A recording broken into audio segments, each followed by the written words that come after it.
মৃত্যুর পরে তার যেহেতু আত্মা এখন মুক্ত হয়ে গিয়েছে, এখন তার ক্ষমতা আরও বেড়ে গিয়েছে, কাজে কবরের সাথে আপনি কানেকশন রাখলে আরও অনেক ধরনের কল্যাণ আপনি লাভ করতে পারবেন, তাকে ডাকলে আপনি বিপদ উদ্ধার করতে পারবেন। এগুলো জঘন্য ধরনের বিদাত এবং শিরকি কাজ।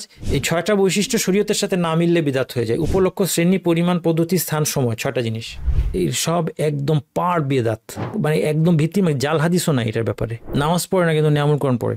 ওয়ালিদের আবার হায়ারার্কি আছে, হ্যাঁ, অফিসে যেরকম বস থাকে, বসের পর জেনারেল ম্যানেজার থাকে, তারপর বিভিন্ন লাইন ম্যানেজার থাকে, এই ধরনের হায়ারার্কি আছে তাদের।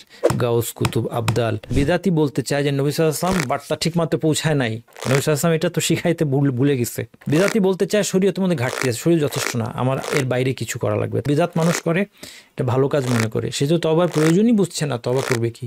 আমার মা মারা যাওয়ার সাথে, আমার দোকান উদ্বোধন করার সাথে, আমার গৃহে প্রবেশের সাথে রাসূলুল্লাহ সাল্লাল্লাহু আলাইহি ওয়াসাল্লামের জন্মদিন সম্পর্ক কি? নতুন ইবাদত অথবা নতুন বিশ্বাসটা প্রথম যে চালু করে তার ইবাদতও বাতিল, যে তাকে ফলো করে তার ইবাদতও বাতিল। এই জন্য যে কাউকে ফলো করার ব্যাপারে আমাদের খুব সাবধান থাকতে হবে। বিদাত করে সওয়াবের আশায় যে আল্লাহ আমাদের মধ্যে যার হাতটা আপনার পছন্দ তার উসিলায় আমাদের দোয়াটা কবুল করেন না কেন? আসলে আল্লাহর কাছে দোয়া করার যেই সিস্টেম ছিল, দোয়া কবুলের যেই জায়গা ছিল, দোয়া কবুলের যে উপলক্ষগুলো ছিল, এগুলি থেকে আমি দূরে সরে গিয়েছি।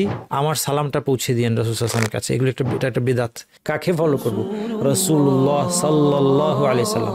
এই কথাটা আমার খুব প্রিয়। তিনি বলছেন বিদাতি যতই কঠোর সাধনা করে ততই সে আল্লাহ থেকে দূরে সরে যায়, যত বেশি পরিশ্রম তত বেশি দূরে। এই কথাটা দেখেন, অমূল্য একটা কথা, হার্টের মধ্যে লিখে রাখেন এবং মানুষকে বলবেন। নবী সাল্লাল্লাহু আলাইহি ওয়াসাল্লাম সাহাবীদের যুগে কোনো কিছু যদি দিন না হয়, ধর্ম অংশ না হয়ে থাকে, আজকে সেটা ধর্মের অংশ হবে না। আলহামদুলিল্লাহ রাব্বিল আলামিন ওয়া সাল্লাল্লাহু ওয়াসাল্লাম আলা নবিয়িনা মুহাম্মদ ওয়া আলা আলিহি ওয়া সাহবিহি আজমাইন। আমাদের আজকের আলোচনাটা অত্যন্ত গুরুত্বপূর্ণ একটা টপিক নিয়ে। ইমাম নওয়াবীর 40 হাদিস, আমি ইতিমধ্যে আপনাদেরকে বলেছি যে এই 40 হাদিস সংকলনের একটা গুরুত্বপূর্ণ বিষয় হচ্ছে প্রত্যেকটা হাদিসের মধ্যে দ্বীনের এক একটা মূলনীতিকে অন্তর্ভুক্ত করা হয়েছে। সংকলনটা এমন যে প্রত্যেকটা হাদিস আমাদেরকে দ্বীনের এক একটা দিক সম্পর্কে জানায়। এই জন্য দ্বীন ইসলাম সম্পর্কে একটা কম্প্রিহেন্সিভ ধারণা পাওয়ার জন্য এই হাদিস সংকলনের কোনো বিকল্প নেই। এটা শুধু ইসলাম সম্পর্কে জেনারেল নলেজ না, বরং এটা আমাদের এই জিনিসগুলো জানা, এই মূলনীতিগুলো জানা, এটা আমাদের জীবন মরণের প্রশ্ন, বরং জীবন মরণের চেয়েও গুরুত্বপূর্ণ প্রশ্ন, কারণ এটা জান্নাত জাহান্নামের প্রশ্ন। এই 40টি হাদিসের মধ্যে যে সমস্ত মূলনীতিগুলো আছে, কেউ যদি চায় যে আরও অল্প কিছু হাদিসের মধ্যে সবচেয়ে গুরুত্বপূর্ণ, এর মধ্যেও সবচেয়ে গুরুত্বপূর্ণ মূলনীতিগুলোকে অন্তর্ভুক্ত আমরা করব। যদি কেউ চায় যে 10টি হাদিসের মধ্যে আমরা নিয়ে আসব, তাহলে এই 10টি হাদিসের মধ্যে আমাদের এই আজকের হাদিসটা থাকবে।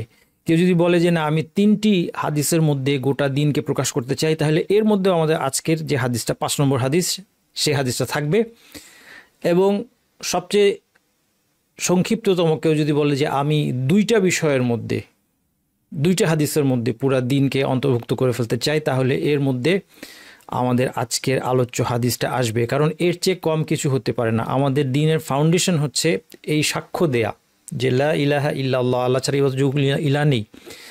এবং দ্বিতীয় যে সাক্ষ্য দিতে হয় একজনকে মুসলিম হতে হলে এবং সাক্ষ্যের উপর মৃত্যু পর্যন্ত অটল থাকতে হয়, তা হচ্ছে মুহাম্মদ রাসূলুল্লাহ, আশহাদু আল্লা ইলাহা ইল্লাল্লাহ ওয়া আশহাদু আন্না মুহাম্মাদান আবদুল্লাহি ওয়া রাসূলুহু, অর্থাৎ মুহাম্মদ সাল্লাল্লাহু আলাইহি ওয়াসাল্লাম আল্লাহর রাসূল। এই 2টা সাক্ষ্য আমরা বলেছি ওতপ্রোতভাবে জড়িত। কারণ একজন মানুষ যখন সাক্ষ্য দেয় যে সে আল্লাহ ছাড়া আর কারো ইবাদত করবে না, একমাত্র আল্লাহর ইবাদত করবে এবং ইবাদতে কাউকে শরীক করবে না, সাথে সাথেই তাকে এই ঘোষণা দিতে হবে যে কার সিস্টেমে সে আল্লাহর ইবাদত করবে।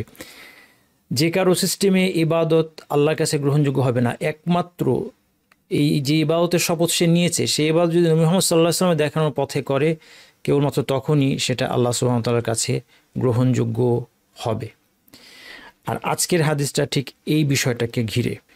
কেউ যদি আল্লাহর ইবাদতের প্রতিশ্রুতি বা অঙ্গীকার নেয়, কিন্তু তারপরে তার ইবাদত নবী মুহাম্মদ সাল্লাল্লাহু আলাইহি ওয়াসাল্লামের দেখানো পথে না হয়, তাহলে তার জন্য ইবাদত করা আর না করা সমান।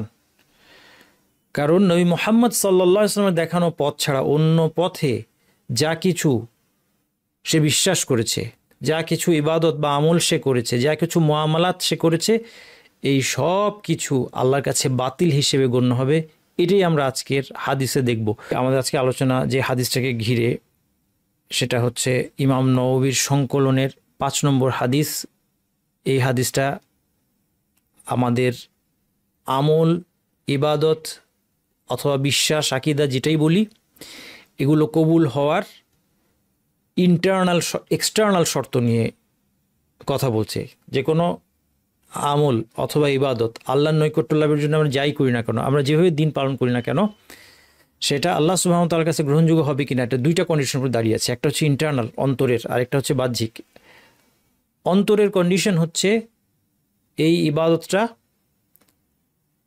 শুধুমাত্র আল্লাহর সন্তুষ্টির জন্য, আল্লাহর নৈকট্য লাভের জন্য, আল্লাহ যে পুরস্কারের ওয়াদা করেছেন সেই পুরস্কার পাওয়ার জন্য করতে হবে, মানুষের কাছে কোনো কিছুর আশায় নয়, কোনো দুনিয়াবি আশায় নয়। এটা হচ্ছে ইখলাস। এবং এই ইখলাসের হাদিস ছিল আমাদের ইমাম নববীর 40 হাদিস সংকলনের প্রথম হাদিস। এটা হচ্ছে ইন্টারনাল বিষয়। আর এক্সটার্নালি আমার এই আমলটা, আমার কথাটা, আমার বিশ্বাসটা, এটা কোরআন এবং হাদিসের শেখানো পথ এবং পদ্ধতিতে, নবী মুহাম্মদ সাল্লাল্লাহু আলাইহি ওয়াসাল্লামের শেখানো পথ এবং পদ্ধতিতে হতে হবে। আজকের আলোচনাটা হচ্ছে সুন্নাত এবং বিদআত নিয়ে। প্রথম দিনের আলোচনাটা, প্রথম হাদিসের আলোচনাটা আমাদের ছিল ইখলাস এবং শিরক নিয়ে। ইখলাস এবং শিরক অথবা ইখলাস এবং রিয়া ইত্যাদি। রিয়া এক ধরনের শিরক। আর আজকের আলোচনাটা হচ্ছে আমাদের সুন্নাত এবং বিদআত নিয়ে। এই দুইটা হচ্ছে আমাদের দ্বীনের মূল ফাউন্ডেশন। ইখলাস ভার্সেস শিরক, আরেকটা হচ্ছে সুন্নাত ভার্সেস বিদআত। ইন্টারনালি আমাদেরকে ইখলাসের উপর থাকতে হবে, এক্সটার্নালি আমাদেরকে সুন্নাতের উপর থাকতে হবে। এর বিপরীতে আমরা যদি, আল্লাহ মাফ করুক, কেউ যদি ইন্টারনালি ইখলাস থেকে সরে শিরকের দিকে চলে যায়, সে ধ্বংস হবে। তেমনি এক্সটার্নালি সে যদি সুন্নত থেকে সরে বিদআতের দিকে চলে যায়, তাহলে সে ধ্বংস হবে। এই জন্য আজকের হাদিসটা এই সুন্নত এবং বিদআত সম্পর্কে। আন উম্মুল মুমিনিন উম্মি আবদুল্লাহ আয়েশা রাদিয়াল্লাহু আনহা, হাদিসটা বর্ণনা করেছে উম্মুল মুমিনিন, মুমিনদের মা, উম্মু আবদুল্লাহ, আবদুল্লাহর মা আয়েশা রাদিয়াল্লাহু আনহা। আপনারা জানেন যে আয়েশা রাদিয়াল্লাহু আনহার গর্ভে রাসূলুল্লাহ সাল্লাল্লাহু আলাইহি সাল্লামের কোনো সন্তান হয়নি। তাহলে তিনি কেন উম্মু আবদুল্লাহ এই কুনিয়ায় আখ্যায়িত হলেন? উম্মু আবদুল্লাহ এই ধরনের নামগুলোকে কুনিয়া বলা হয়। আবদুল্লাহর বাবা আবু আবদুল্লাহ, কাউকে বলা হলো আবদুল্লাহর বাবা আবু মুহাম্মদ, মুহাম্মাদের বাবা। কাউকে বলা হলো আবু ফাতিমা, ফাতিমার বাবা, অথবা উম্মু ফাতিমা, ফাতিমার মা। এই যে এভাবে করে কাউকে ডাকা, এটাকে বলা হয় কুনিয়া। এই কুনিয়ার ক্ষেত্রে আরবদের কিছু রীতি আছে। যেমন আরবদের প্রথায় এই কুনিয়াটা অ্যাকচুয়াল কুনিয়া হতে হবে এমন কোনো কথা নাই। অর্থাৎ আসলেই ওই নামে তার কোনো সন্তান থাকতে হবে এমন কথা নাই। এমনকি শিশুদেরকে আরবরা এরকম কুনিয়া দিয়ে নামকরণ করে, কারণ এই কুনিয়াটা এক ধরনের তাকরিম। কুনিয়া বুঝতে পারছেন তো, যেটা উম্মু আবদুল্লাহ বা আবু আবদুল্লাহ বলে কাউকে ডাকা, কাউকে অমুকের বাবা অথবা অমুকের মা বলে ডাকা, এটা একজন তাকরিম, এটা এক ধরনের তাকে রেসপেক্ট দেখানো।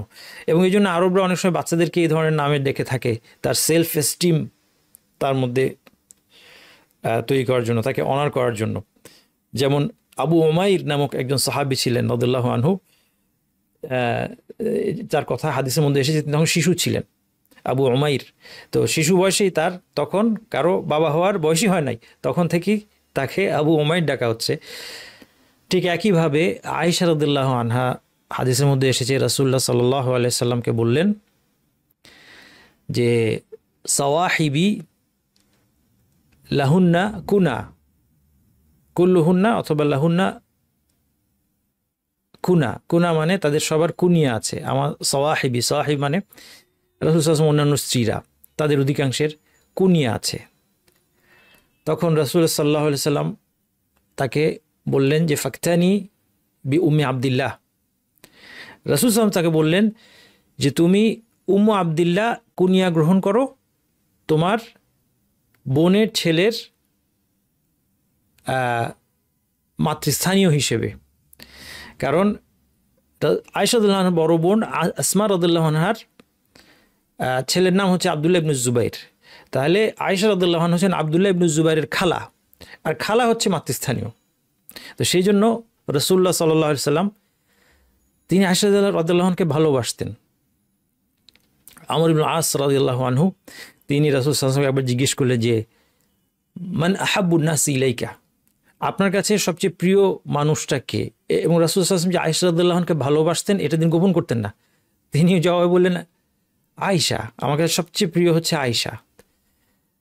যদিও দেখেন একদল লোক তারপরেও পৃথিবীর বুকে আছে বর্তমানে যারা নিজেকে মুসলিম দাবি করে, তারা আয়েশা রাদিয়াল্লাহু আয়েশা তাকফির করে, আয়েশা রাদিয়াল্লাহু তারা কুফরির অপবাদ দেয় এবং তাকে তারা গালাগালি করে এবং তাকে তারা আরও নোংরা অপবাদ দেয়, যেখানে আল্লাহ সুবহানাহু ওয়া তাআলা 7 আসমানের উপর থেকে আল কোরআনে আয়েশা রাদিয়াল্লাহু আনহার পবিত্রতার ঘোষণা অবতীর্ণ করেছেন। এই জন্য কোনো কোনো আলেম বলেন যে সম্ভবত এই পাপের শাস্তি স্বরূপ সেই গোটা জাতি যারা মুসলিম হিসেবে তাদেরকে পরিচয় দেয় এবং আয়েশা রাদিয়াল্লাহু আনহাকে নোংরা অপবাদ দেয়, যে ব্যাপারে আল্লাহ সুবহানাহু ওয়া তাআলা তার পবিত্রতার ঘোষণা আল কোরআনে আল্লাহর কালামে অবতীর্ণ করেছেন, আলেমরা বলেন এর শাস্তি স্বরূপই সম্ভবত ওই পুরা জাতি জিনা ব্যভিচারে লিপ্ত করে দিয়েছেন আল্লাহ মুতাবিবাহের নামে। আপনারা জানেন যে ওই একই জাতি তারা মুতাবিবাহের মাধ্যমে, মুতাবিবাহ নামক একটা বাতিল প্রথার মাধ্যমে পুরা জাতি তারা জঘন্য ব্যভিচারে লিপ্ত। আল্লাহ সুবহানাহু ওয়া তাআলা আমাদেরকে যাবতীয় নোংরা আকীদা এবং নোংরা কাজ থেকে এবং বিভ্রান্তি থেকে, বেদাত থেকে আমাদেরকে রক্ষা করুন। এই জঘন্য বেদাতে তারা লিপ্ত।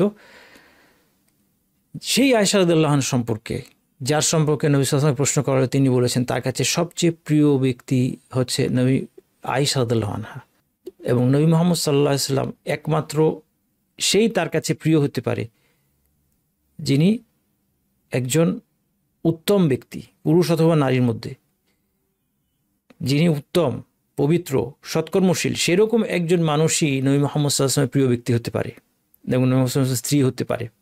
যাই হোক, এরপর তাকে যখন জিজ্ঞেস করা হলো যে আমি পুরুষদের মধ্যে আপনার কাছে সবচেয়ে প্রিয়কে সেটা জানতে চাচ্ছি, আমর নাজ বললেন, তখন রাসূল কি উত্তর দিলেন? রাসূল সাল্লাল্লাহু আলাইহি ওয়াসাল্লাম বললেন আবুহা, পুরুষদের মধ্যে আমার সবচেয়ে প্রিয় ব্যক্তি হচ্ছে তার বাবা। আবু বকর রাদিয়াল্লাহু আনহু নবী সাল্লাল্লাহু আলাইহি সাল্লামের সবচেয়ে প্রিয় ব্যক্তি, উম্মতের ফার্স্ট বয়, সর্বশ্রেষ্ঠ। ওই জাতি তাকে ঘৃণা করে। দ্বিতীয় সর্বশ্রেষ্ঠ ব্যক্তি ওমর রাদিয়াল্লাহু আনহু, তাকেও তারা ঘৃণা করে। এবং তার কন্যা হাফসা রাদিয়াল্লাহু আনহা, তিনিও নবী মুহাম্মদ সাল্লাল্লাহু আলাইহি ওয়াসাল্লামের স্ত্রী। এই দুই শ্রেষ্ঠ ব্যক্তি নবী মুহাম্মদ সাল্লাল্লাহু আলাইহি ওয়াসাল্লামের সবচেয়ে নিকটতম এই উম্মতের দুই ব্যক্তি, তাদের দুই কন্যা রাসূলুল্লাহ সাল্লাল্লাহু আলাইহি ওয়াসাল্লামের স্ত্রী উম্মুল মুমিনিন। ফলে তারা এই দুই ব্যক্তিকে ঘৃণা করে এবং এই দুই ব্যক্তির কন্যাকেও ঘৃণা করে। তারা সাহাবীদেরকে তাকফির করে। তাদের মধ্যে কারো মতে 5 জন সাহাবীদের বাকি সব সাহাবী কাফের হয়ে গেছে, নাউজুবিল্লাহ। আরেক মতে 17 জন সাহাবীদের বাকি সব সাহাবী কাফের হয়ে গেছে, নাউজুবিল্লাহ। এই যে দাবিগুলো তারা করে, এর পিছনে তাদের মূল কারণ কি জানেন? এই মূল কারণটা জানা দরকার, কারণ এই জিনিসগুলো আপনারা না জানলে তাদেরকে মূল্যায়ন করতে গিয়ে আমাদের ভুল হয়ে যাবে। আর তাদেরকে মূল্যায়ন করতে গিয়ে যদি আমাদের ভুল হয়, তাহলে আমরা আমাদের নিজেদের দিনের উপর বিপদ ডেকে আনব। সাহাবীদেরকে যারা তাকফির করে, যে সাহাবীরা কাফের হয়ে গিয়েছেন, এই ধরনের কথা যারা বলে, তাদের সম্পর্কে হাফিজ আবু যুরআ রহমতুল্লাহ আলাইহি ওনার একটা খুব সুন্দর কথা আছে, এটা সবসময় মাথায় রাখতে হবে যে সাহাবীদেরকে যারা ঘৃণা করে অথবা গালাগালি করে অথবা তাকফির করে, তাকফির মানে বুঝেন তো, তাকফির মানে কাফের ঘোষণা দেওয়া, তাদের সঙ্গে বুঝতে হবে যে তাদের রাগটা সাহাবীদের উপর না, তাদের রাগটা এই দিনের উপর। ইসলাম ধর্মটাকে তারা ঘৃণা করে, তাদের এটা আলাদা ধর্ম, এবং ইসলাম তারা নিজের মুসলিম পরিচয় দিতে চাইলেও তাদের এটা আলাদা ধর্ম, এবং তারা ইসলাম ধর্মটাকে ঘৃণা করে। আর ইসলাম ধর্মকে যদি কেউ ঘৃণা করে, তাহলে সে ইসলামের সাথে শত্রুতা করবে। ইসলামকে সবচেয়ে বেশি যদি ক্ষতিগ্রস্ত কেউ করতে চায়, সে অবশ্যই তার আক্রমণের লক্ষ্যবস্তু হিসেবে সাহাবিকদেরকে বেছে নেবে। কেন? কারণ একমাত্র সাহাবীদেরকে আক্রমণ করলেই আপনি ইসলামের নামে একটা নতুন ধর্ম বানাতে পারবেন। তারা ইসলামকে ঘৃণা করে, তারা ইসলাম চায় না, তারা তাদের নিজস্ব একটা অন্য ধর্ম চায়, কিন্তু নিজেদেরকে মুসলিম পরিচয় দিতে চায়। তাদের একমাত্র উপায় হচ্ছে সাহাবীদেরকে অ্যাটাক করা। কারণ কোরআন হাদিস আমরা কার মাধ্যমে পেয়েছি? বলেন কার মাধ্যমে কোরআন হাদিস পৌঁছেছে আমাদের কাছে? আজকে পর্যন্ত আমরা যে কোরআন তেলাওয়াত করছি, হাদিস তো থাকলোই, আমরা যে কোরআন তেলাওয়াত করছি, আপনারা কি জানেন যে আমরা সাহাবীদের সনদে কোরআন তেলাওয়াত করি? আমরা আলী ইবনু মাসউদ, উবাই বিন কাব, যায়েদ বিন সাবিত, আবু মুসা আল আশআরী রাদিয়াল্লাহু আনহু আজমাইন, তাদের সনদে এবং আরও অন্যান্য সাহাবীদের সনদে আমরা কোরআন তেলাওয়াত করি। সমস্ত হাদিস আমাদের কাছে এসেছে সাহাবীদের মাধ্যমে। আয়েশা রাদিয়াল্লাহু আনহার থেকে 2000 হাদিস, তার একার থেকে 2000 হাদিস বর্ণিত হয়েছে। এর বিপরীতে ওই জাতি তারা কোনো ইসনাদে বিশ্বাস করে না, তারা কোনো সনদে বিশ্বাস করে না। তাদের যা কিছু তারা ইসলামের বিরুদ্ধে বলে, তাদের একটার কথার পক্ষে রাসূল সাল্লাল্লাহু আলাইহি ওয়াসাল্লাম থেকে কোনো সনদই নাই। তাদের সমস্ত বর্ণনা পরবর্তী যুগে তাদের মন গড়া ইমামদের উদ্ধৃতি দিয়ে তারা বলে, কোনো সনদ নাই রাসূল সাল্লাল্লাহু আলাইহি ওয়াসাল্লাম পর্যন্ত, না আছে কোরআনের সনদ, না আছে হাদিসের সনদ। এই জন্য তারা ইসলামের প্রতি বিদ্বেষ বশত ইসলামকে ধ্বংস করার জন্য সাহাবীদেরকে আক্রমণের লক্ষ্য হিসেবে বেছে নিয়েছে। এবং এই জন্য সাহাবীদের মধ্যে যে যত উপরে, সে আবু বকর ও ওমর তাদের কাছে সবচেয়ে অপছন্দ। এবং তার দুই কন্যা যারা দুনিয়া এবং আখিরাতে রাসূলুল্লাহ সাল্লাল্লাহু আলাইহি ওয়াসাল্লামের স্ত্রী হবে, তাদেরকে উম্মুল মুমিনিন হিসেবে ঘোষণা দেওয়া হয়েছে। তাদেরকে তারা, এই দুইজন মহিষী নারীকে তারা আক্রমণের লক্ষ্যবস্তু হিসেবে বাছাই করেছে। কিন্তু আমাদের কষ্ট অবশ্যই লাগবে, কিন্তু এটার মধ্যে একটা আনন্দের দিক আছে। কি জানেন? এই কথাটা আয়েশা রাদিয়াল্লাহু আনহা থেকে বর্ণিত আছে। যখন আয়েশা রাদিয়াল্লাহু আনহাকে বলা হয়েছিল যে একদল লোক আবু বকর ওমরকে গালি দিচ্ছে, অকল্পনীয় বিষয়। কিভাবে কেউ আবু বকর ওমরের মতো উম্মতের শ্রেষ্ঠ দুই ব্যক্তি, যাদের জান্নাতের নিশ্চয়তা নাজিল হয়েছে হাদিসের মাধ্যমে, তাদের গালি দেয়। আয়েশা রাদিয়াল্লাহু আনহা বললেন যে তোমাদের অবাক হওয়ার তো কিছু নাই। তারা মারা যাওয়ার পর তাদের আমল বন্ধ হয়ে গিয়েছিল, কিন্তু আল্লাহ চাইলেন যেন তাদের আমল জারি থাকে। এই জন্য এমন একদল লোককে দাঁড় করে দিয়েছেন যা তাদের গালাগালি করবে, ফলে আখিরাতে তাদের সমস্ত সওয়াব এই আবু বকর ওমরের আমল নামে চলে যাবে। হয়তো তাদের এত সওয়াবের প্রয়োজন নাই, তাও চলে যাবে। এবং তাদের যদি কোনো তর্কের খাতিরে আমরা ধরে নিই কোনো গুনাহ থেকে থাকে যেটা মাফ হয় নাই, এটাও আমরা ভাবতে পারি না যে তাদের কোনো গুনাহ রয়ে গেছে, এটা মাফ হয় নাই। যদি ধরে নেওয়া হয় তাহলে সেটা এই সমস্ত লোকদের উপর চাপিয়ে দেওয়া হবে। সুতরাং যখন আপনি দেখতে পান যে সাহাবীদেরকে কেউ গালাগালি করছে, খারাপ কথা বলছে, কটূক্তি করছে, উম্মুল মুমিনিন আয়েশা রাদিয়াল্লাহু আনহাকে অথবা আবু হুরায়রা রাদিয়াল্লাহু আনহুকে, হাদিস অস্বীকারীরা তাকে টার্গেট করে, তাকে গালাগালি করে, খারাপ কথা বলে, অথবা হাফসা রাদিয়াল্লাহু আনহাকে, অথবা কোনো সাহাবীকে, ইমানের দাবি হচ্ছে আপনার মনে কষ্ট লাগবে, আপনার অবশ্যই খারাপ লাগে। সাহাবীকে নিয়ে খারাপ কথা বলছে, আপনার সাথে সাথে খারাপ লাগবে, নাহলে আপনার তো ইমান কোথায়? এবং এই খারাপ লাগার ক্ষেত্রে আপনার সান্ত্বনা হচ্ছে আল্লাহ সুবহানাহু ওয়া তাআলা তাদের আমলনামাকে এবং তাদের মর্যাদাকে আরও ভারী করতে চেয়েছেন। এই জন্যই এই লোকগুলোকে, এই নিকৃষ্ট লোকগুলোকে আল্লাহ সুবহানাহু ওয়া তাআলা দাঁড় করে দিয়েছেন। যাই হোক, আমি অনেকটা দূরে সরে গেলাম। আমি যদি আমার মূল আলোচনায় ফিরে আসি, আয়েশা রাদিয়াল্লাহু আনহা থেকে বর্ণিত, قال رسول الله صلى الله عليه وسلم, তিনি বলেন, রাসূল সাল্লাল্লাহু আলাইহি ওয়াসাল্লাম বলেছেন, মান আহদাসা ফি আমরিনা হাযা মা লাইসা মিনহু ফাহুয়া রাদ। আমাদের এই দিনের মধ্যে যে এমন কিছু উদ্ভাবন করবে, আবিষ্কার করবে নতুন, যেটা এই দিনের অংশ নয়, সেটা বাতিল। বুখারী মুসলিম হাদিস বর্ণনা করেছেন, মুসলিমের ভাষ্যে অতিরিক্ত এসেছে বা মুসলিমের ভাষ্যে একটু ভিন্নভাবে এসেছে, মান আমিলা আমাল লাইসা আলাইহি আমরুনা ফাহুয়া রাদ। যে এমন কোনো আমল করবে যা আমাদের শরীয়ত অনুযায়ী হবে না, সেটা বাতিল হবে। তাহলে দুটোর মধ্যে পার্থক্য একটু বোঝা দরকার আছে। প্রথম বাক্যে বলা হচ্ছে যে যে আমলটা আবিষ্কার করেছে, আবিষ্কারক একজন এসে নতুন করে বলল যে আমরা এই নতুন আমলটা আমরা করব, সে প্রথমের মতো আবিষ্কার করলো, সে একটা জিকির আবিষ্কার করলো নতুন, যেটা কোরআন হাদিসের মধ্যে নাই। সে বলল যে এই জিকিরটা এতবার পড়িলে এই ফজিলত আছে। সে নিজে বানিয়েছে, একদম বানিয়েছে। হ্যাঁ, আমরা আজকে দেখবো, আপনাদেরকে কিছু বইয়ের স্ক্রিনশট দেখাবো। বাংলাদেশে এই বই খুব চলে, সেখানে দেখাবো, আপনারা দেখলে মজা পাবেন। আমার মনে হয় আপনাদেরও ধারণা নাই যে এরকম জিনিস, মানুষ এরকম জিনিসের মধ্যে ডুবে থাকতে পারে। আমি যদি আপনাদের না দেখাই, আপনার কাছে মনে হবে যে ওস্তাদ এগুলা মানে কাল্পনিক বিষয় নিয়ে আলোচনা করছে। কিন্তু আপনাকে আমি দেখিয়ে দিব, আপনাকে দেখিয়ে দিব যে এই বই কিভাবে বিক্রি হচ্ছে। এখন পর্যন্ত অনলাইনে বিক্রি হচ্ছে, এবং বিক্রি হচ্ছে হয়তোবা যারা বিক্রি করছে তারা হয়তো এমন লোকদের সাথে সংশ্লিষ্ট যারা আপাতদৃষ্টিতে, বা আমরা তাদেরকে দিনদার বলেই জানি।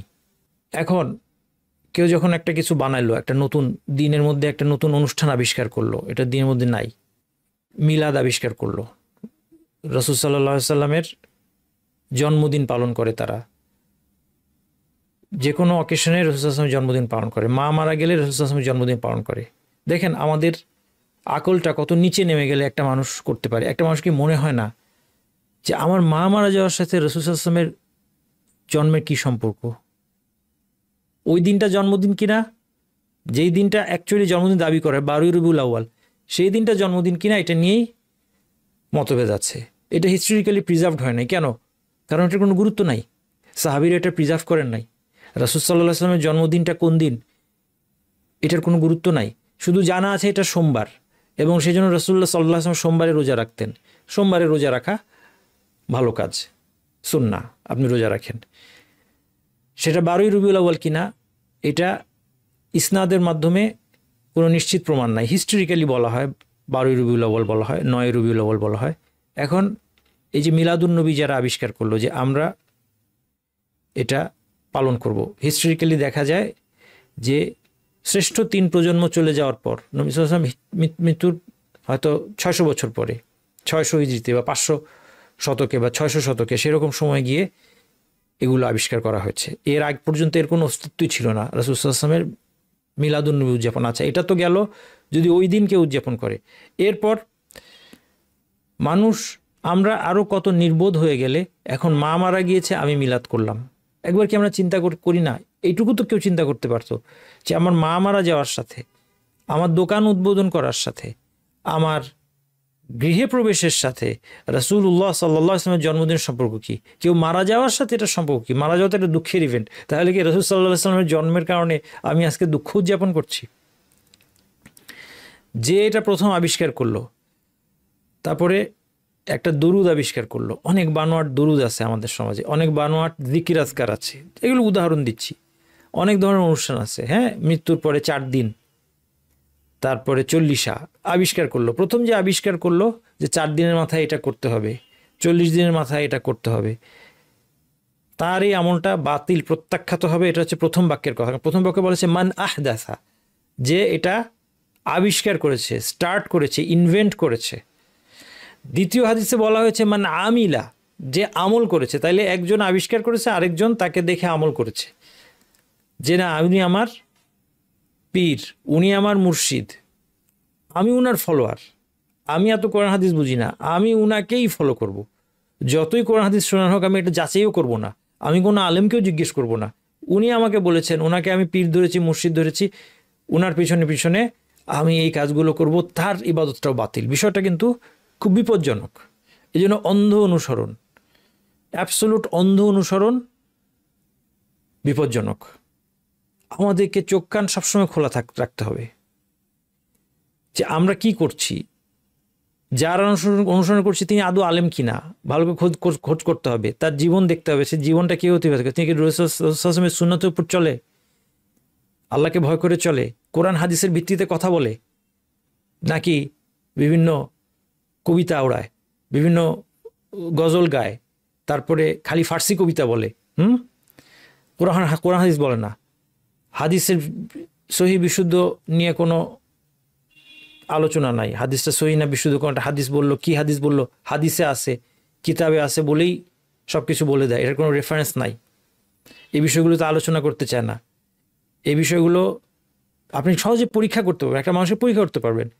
আপনি একটা মানুষকে জিজ্ঞেস করেন, আপনি যে বললেন এটা কি কোনো সহি হাদিসে আছে, হাদিসের রেফারেন্সটা আমাকে দিবেন, একটু হাদিসটা আমাকে বুঝিয়ে দেন। সাধারণত আপনারা দেখবেন যারা বাতিলকে আঁকড়ে থাকতে চায় তারা এই জিনিসগুলোতে রেগে যাবে, তারা এটাকে তাদের অথরিটির চ্যালেঞ্জ হিসেবে দেখবে। এর বিপরীতে সত্যপন্থী মানুষের অ্যাটিটিউড আপনি দেখবেন যে আপনি যদি তাকে চ্যালেঞ্জ করেন এবং আপনার যদি বেসিস থাকে, আপনি যদি তার সামনে নিয়ে যান, যে মনে করেন আপনি নিয়ে গেলেন যে আমি হাদিসে এরকম পেলাম, এটা আপনার কথার সাথে মিলল না, আপনি দেখবেন সে রেগে যাবে না, সে আপনার কথাটা শুনবে, সে আপনার দলিলটা বিশ্লেষণ করে দিবে। হয় সে সেটা জানে, সে বলবে যে হ্যাঁ আমি এটা জানি, আপনি যে হাদিসটা বলছেন এটার অর্থ এই, বা আপনি যে হাদিসটা বলছেন যে হাদিসের সনদে এই সমস্যা আছে, অথবা আপনার হাদিসটা আমি যেটা বলেছি দুটোর মধ্যে সমন্বয় এইভাবে হবে, সে আপনাকে সুন্দরভাবে রেফারেন্স দিবে, বুঝিয়ে দিবে, তার রেগে যাওয়ার কোনো কারণ নাই।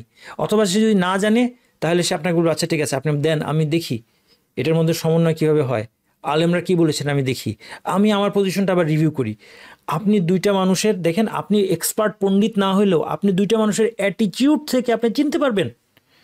আপনার যদি সত্যকে চেনার উপায় থাকে তাহলে বিশেষ করে দ্বীনের মৌলিক বিষয়গুলোতে আপনার বিভ্রান্ত হওয়ার কোনো সুযোগই নাই।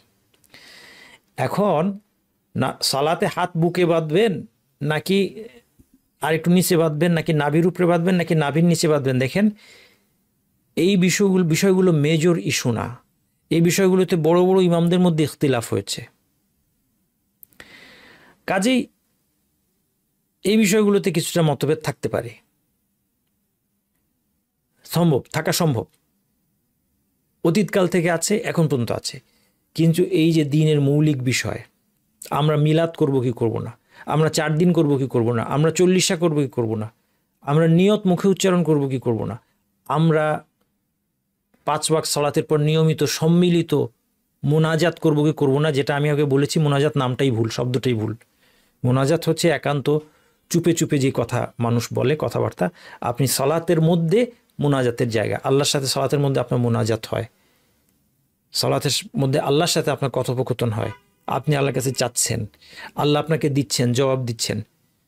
সালাতের পরে হচ্ছে জিকির আজকারের জায়গা, সেটার মধ্যেও দোয়া আছে, অসুবিধা নেই, আস্তাগফিরুল্লাহ আস্তাগফিরুল্লাহ আস্তাগফিরুল্লাহ ইত্যাদি। কিন্তু যেই সম্মিলিত দোয়ার সিস্টেমটা আমরা চালু করেছি, এগুলি মৌলিক বিষয়। আমরা এগুলো চালু করার জন্য আমাদের দেখতে হবে রাসূলুল্লাহ সাল্লাল্লাহু আলাইহি ওয়াসাল্লাম সাহাবীদেরকে নিয়ে 5 ওয়াক্ত এটা করতেন নিশ্চয়ই হাদিসের মধ্যে আসছে।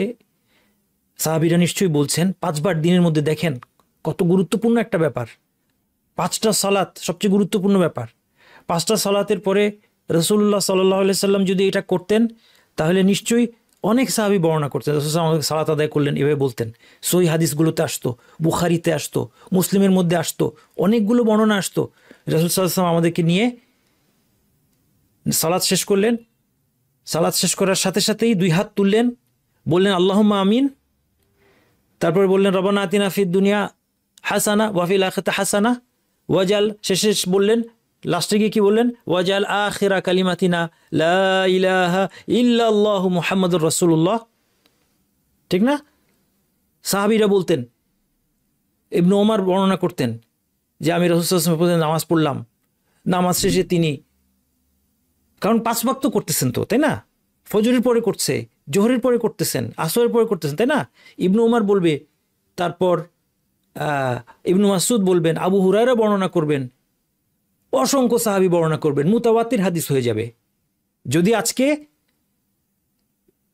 যারা এটা করছে 5 ওয়াক্ত নামাজ পড়ে, তারা যদি ঠিক পথের উপর থেকে থাকে, তাহলে মুতাওয়াতির হাদিস পাওয়ার কথা। মুতাওয়াতির হাদিস বুঝেন তো, যে হাদিসটা অসংখ্য চেইনে বর্ণিত হয়।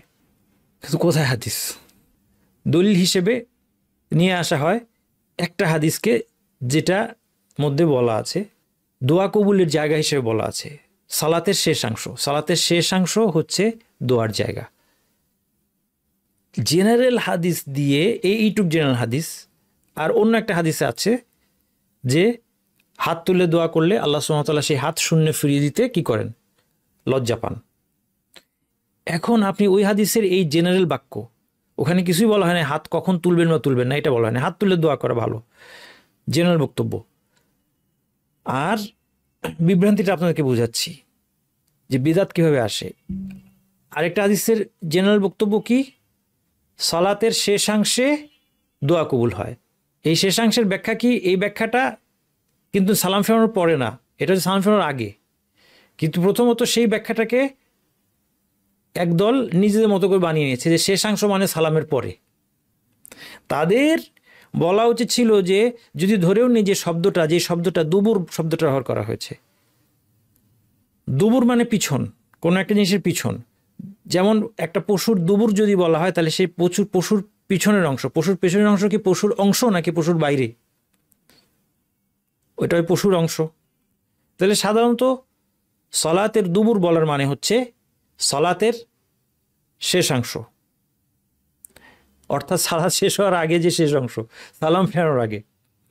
আচ্ছা, যদি বলা হয় যে ভাষাগতভাবে এই সম্ভাবনাও আছে যে হইতে পারে এটা সালাম ফেরানোর পরে, হইতে পারে এটা সালাম ফেরানোর পরে, যদি হইতে পারে, তাহলে আসলে কোনটা ঠিক এটা কোথায় আপনি দেখবেন বলেন তো?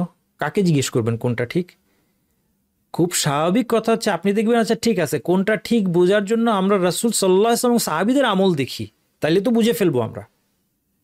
কারণ রাসূল সাল্লাল্লাহু আলাইহি ওয়াসাল্লামের কাজ তো ব্যাখ্যা করে দেওয়া। তিনি তো একটা জেনারেল হাদিস যেটা 2টা সম্ভাবনা হয়, এটা বলে দিয়ে ক্ষান্ত থাকবেন না, তারপরে দেখিয়ে দিবেন কোনো হাদিসে ওইখানে সব হাদিসে আমরা পাচ্ছি রাসূল সাল্লাল্লাহু আলাইহি ওয়াসাল্লাম সালাতের পর কী করতেন, আজকার পড়তেন, ঘুরে বসতেন সাহাবীদের দিকে।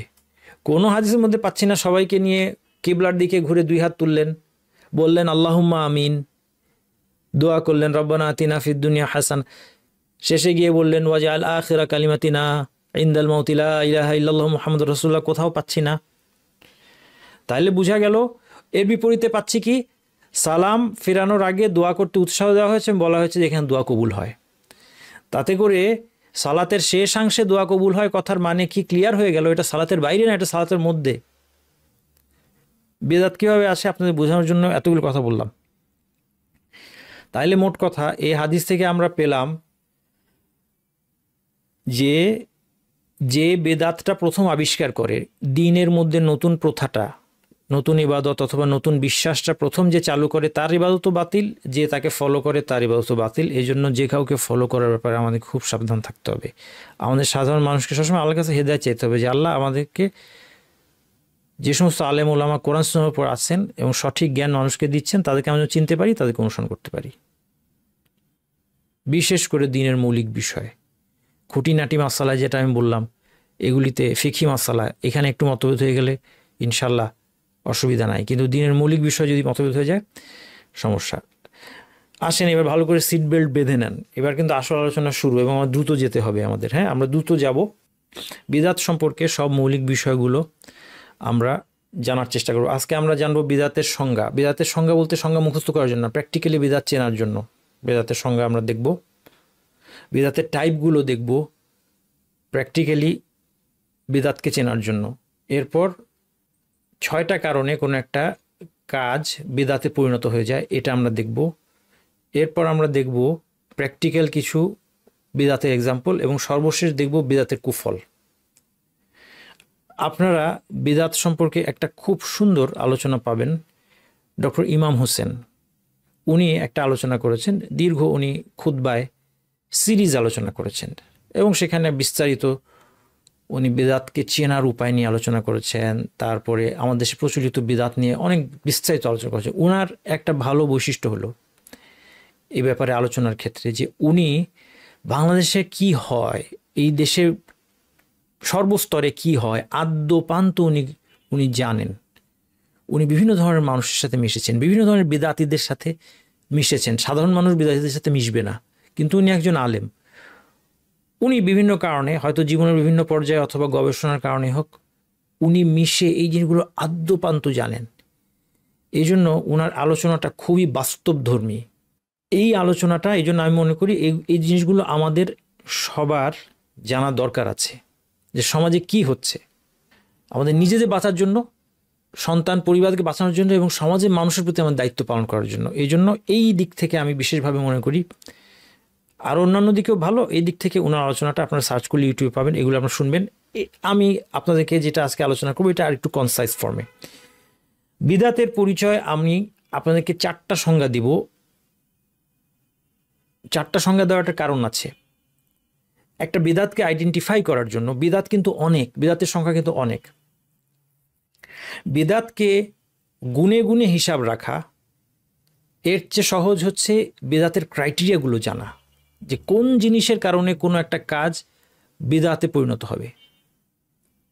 কারণ কাজটা যদি বিদআতে পরিণত হয়, এটার খারাপ দিকটা কি? এর খারাপ দিকটা হচ্ছে আমি আমলটা কষ্ট করে করব, এরপর আমার গুনাহ হবে। একটা পাপ কাজ যখন একজন মানুষ করে, সে জানে সে পাপ কাজ করছে, সে ভালো কাজ মনে করে পাপ কাজ করে না। একজন লোক মদ খায়, আল্লাহ মাফ করুক, সে জানে যে মদ খাওয়া হারাম, আমি খারাপ কাজ করছি। তার মনের মধ্যে যদি ঈমান থাকে, তার একটা অনুশোচনা থাকে তার মনের মধ্যে, এবং এক সময় সে তওবা করে নেয়, ফিরে আসে। সে কোনো সওয়াবের আশায় কেউ মদ খায় না। কিন্তু বিদআত করে মানুষ কিসের আশায়? বিদআত করে সওয়াবের আশায়। যে লোকটা মিলাদ করে, সে কল্যাণের আশায় মিলাদ করছে। যারা 5 ওয়াক্ত সালাতের পর সম্মিলিত দোয়ায় অভ্যস্ত হয়ে পড়েছে, তারা এই কাজটা আল্লাহর কাছে কল্যাণ পাবে মনে করে তারা করছে। এবং তারপর তারা যখন তাদের দোয়া কবুল হচ্ছে না, তারা অনেক হায় হুতাশ করছে যে আমরা এত দোয়া করি, আমরা 5 ওয়াক্ত সালাতের পর আল্লাহর কাছে দোয়া করছি, আমরা জুমার সালাতের পরে আমরা সবাই মিলে হাত তুলে দোয়া করছি। দোয়ার মধ্যে আবার আল্লাহকে বলছি যে আল্লাহ, এই আমাদের মধ্যে যার হাতটা আপনার পছন্দ, তার উসিলায় আমাদের দোয়াটা কবুল করেন না কেন? এই দোয়াটাই বাতিল। এই দোয়াটাই বাতিল, সেই লোক এই লোকগুলো জানছে না। কি মহা সমস্যা আপনি দেখেন।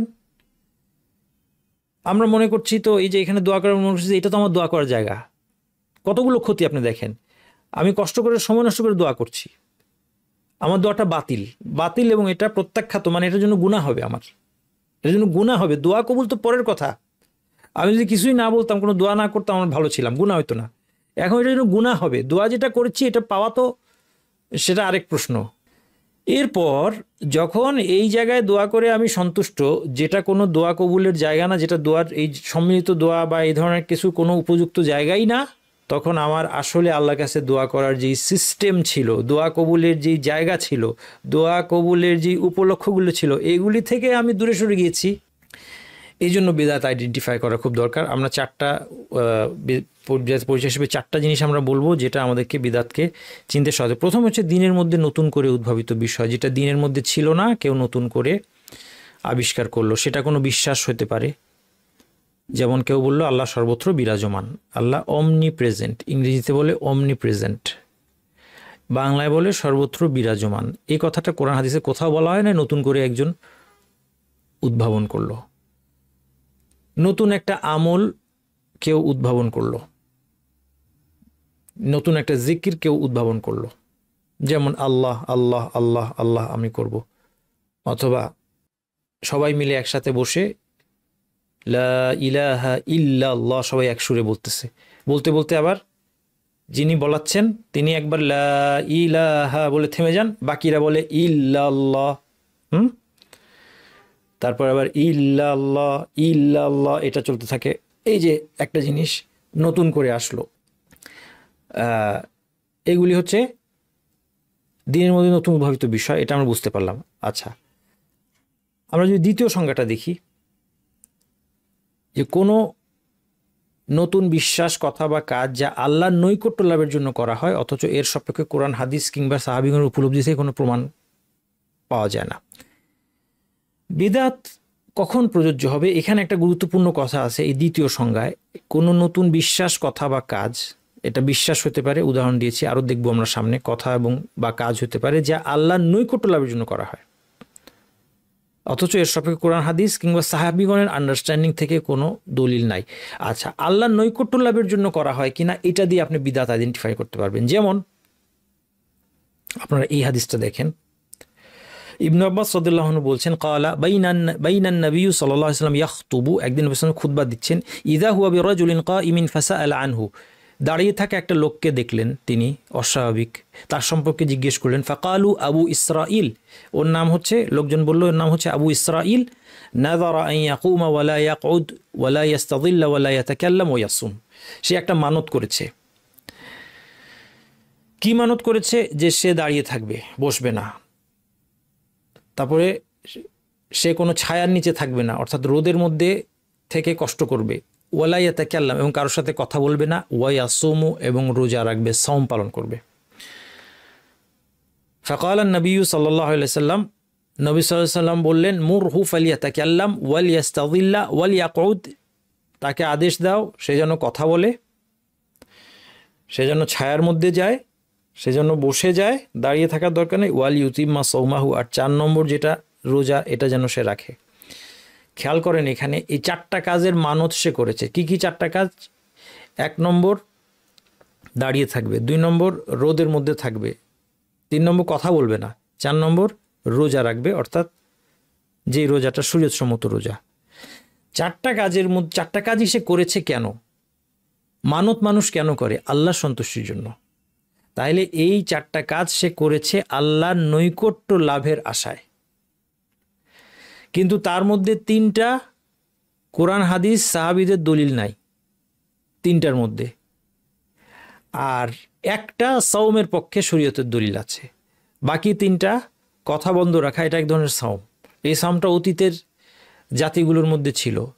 মারিয়াম আলাইহিস সালামকে আল্লাহ সুবহানাহু ওয়া তাআলা এই সাওমের আদেশ দিয়েছিলেন।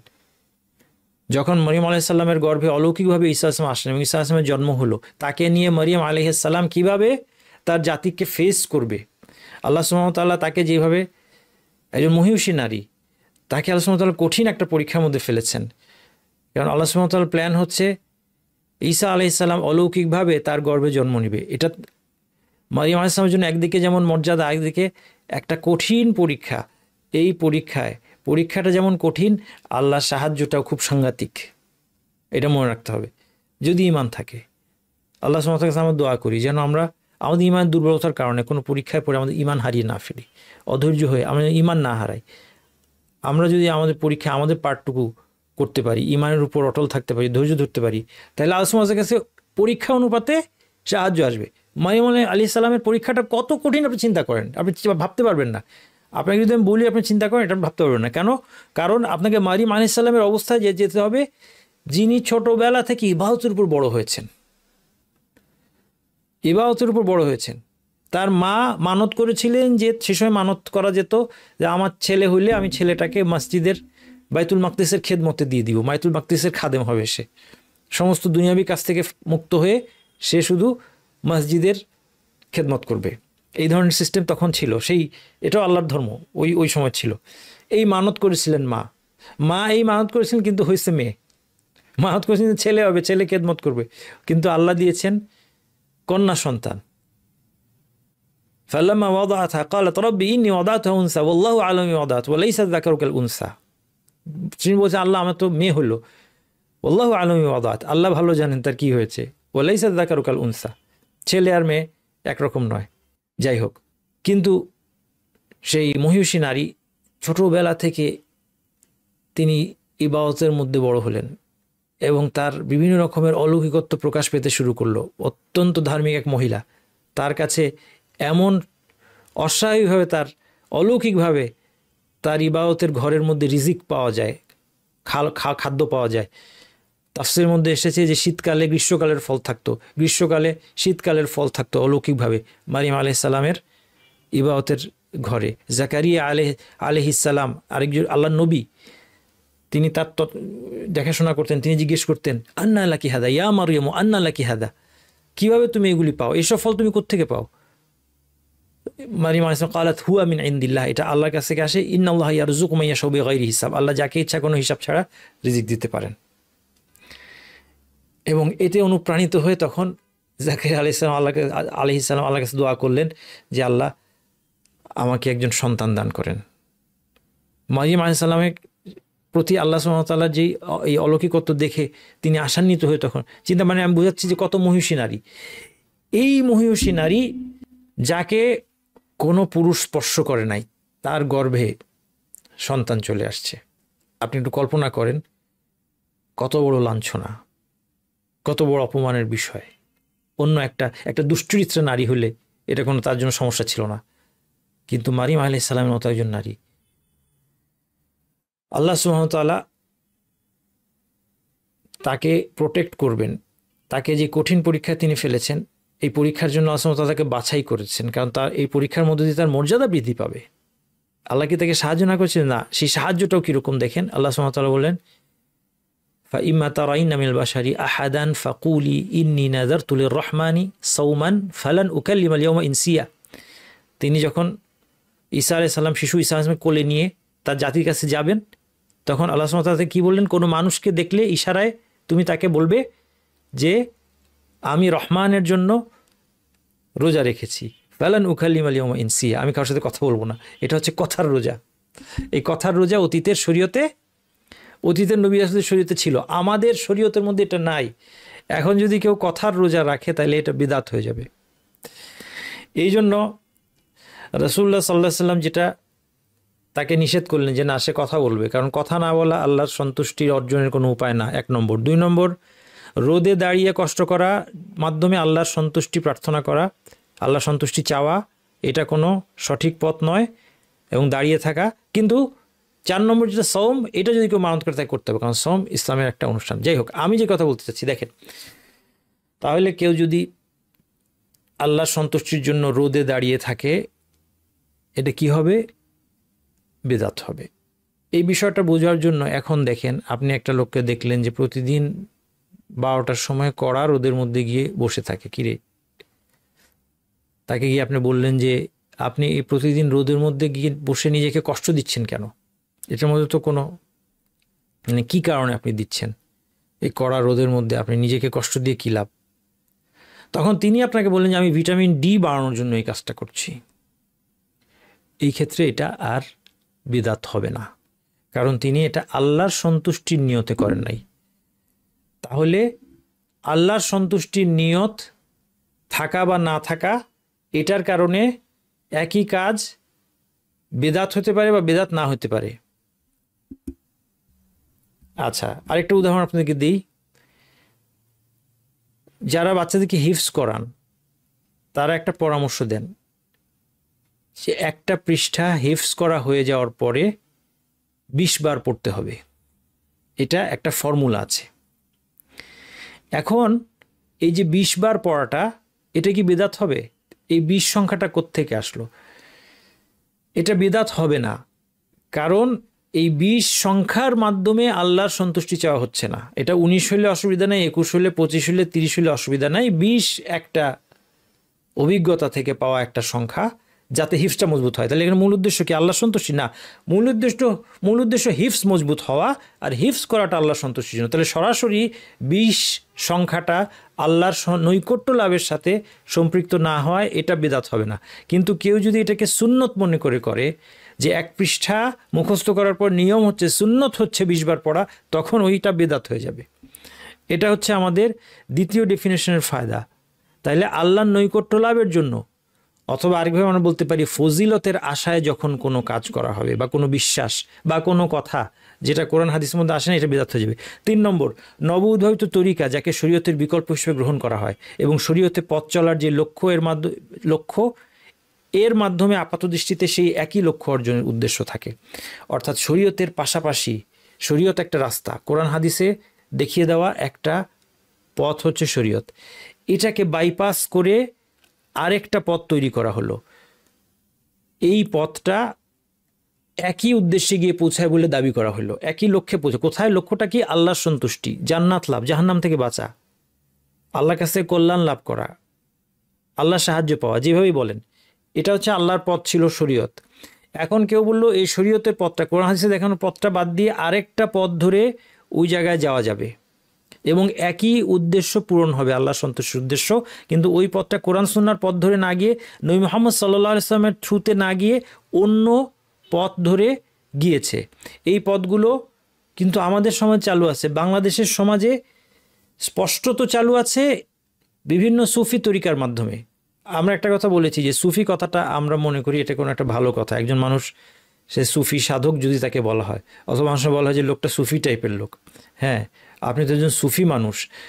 সুফি কোনো ভালো জিনিস না, তাসাউফ এক ধরনের বিদআত, এটা খুব খারাপ ধরনের বিদআত তাসাউফ, এবং ইসলামের সাথে এটার কোনো সম্পর্ক নাই। তাসাউফের মধ্যে দাবি করা হয় যে আত্মশুদ্ধি হবে, অ্যাজ ইফ কোরআন হাদিসের মধ্যে আত্মশুদ্ধি নেই, অথচ কোরআন হাদিস এসেছে আত্মশুদ্ধির জন্য। তাহলে তাসাউফ কেন?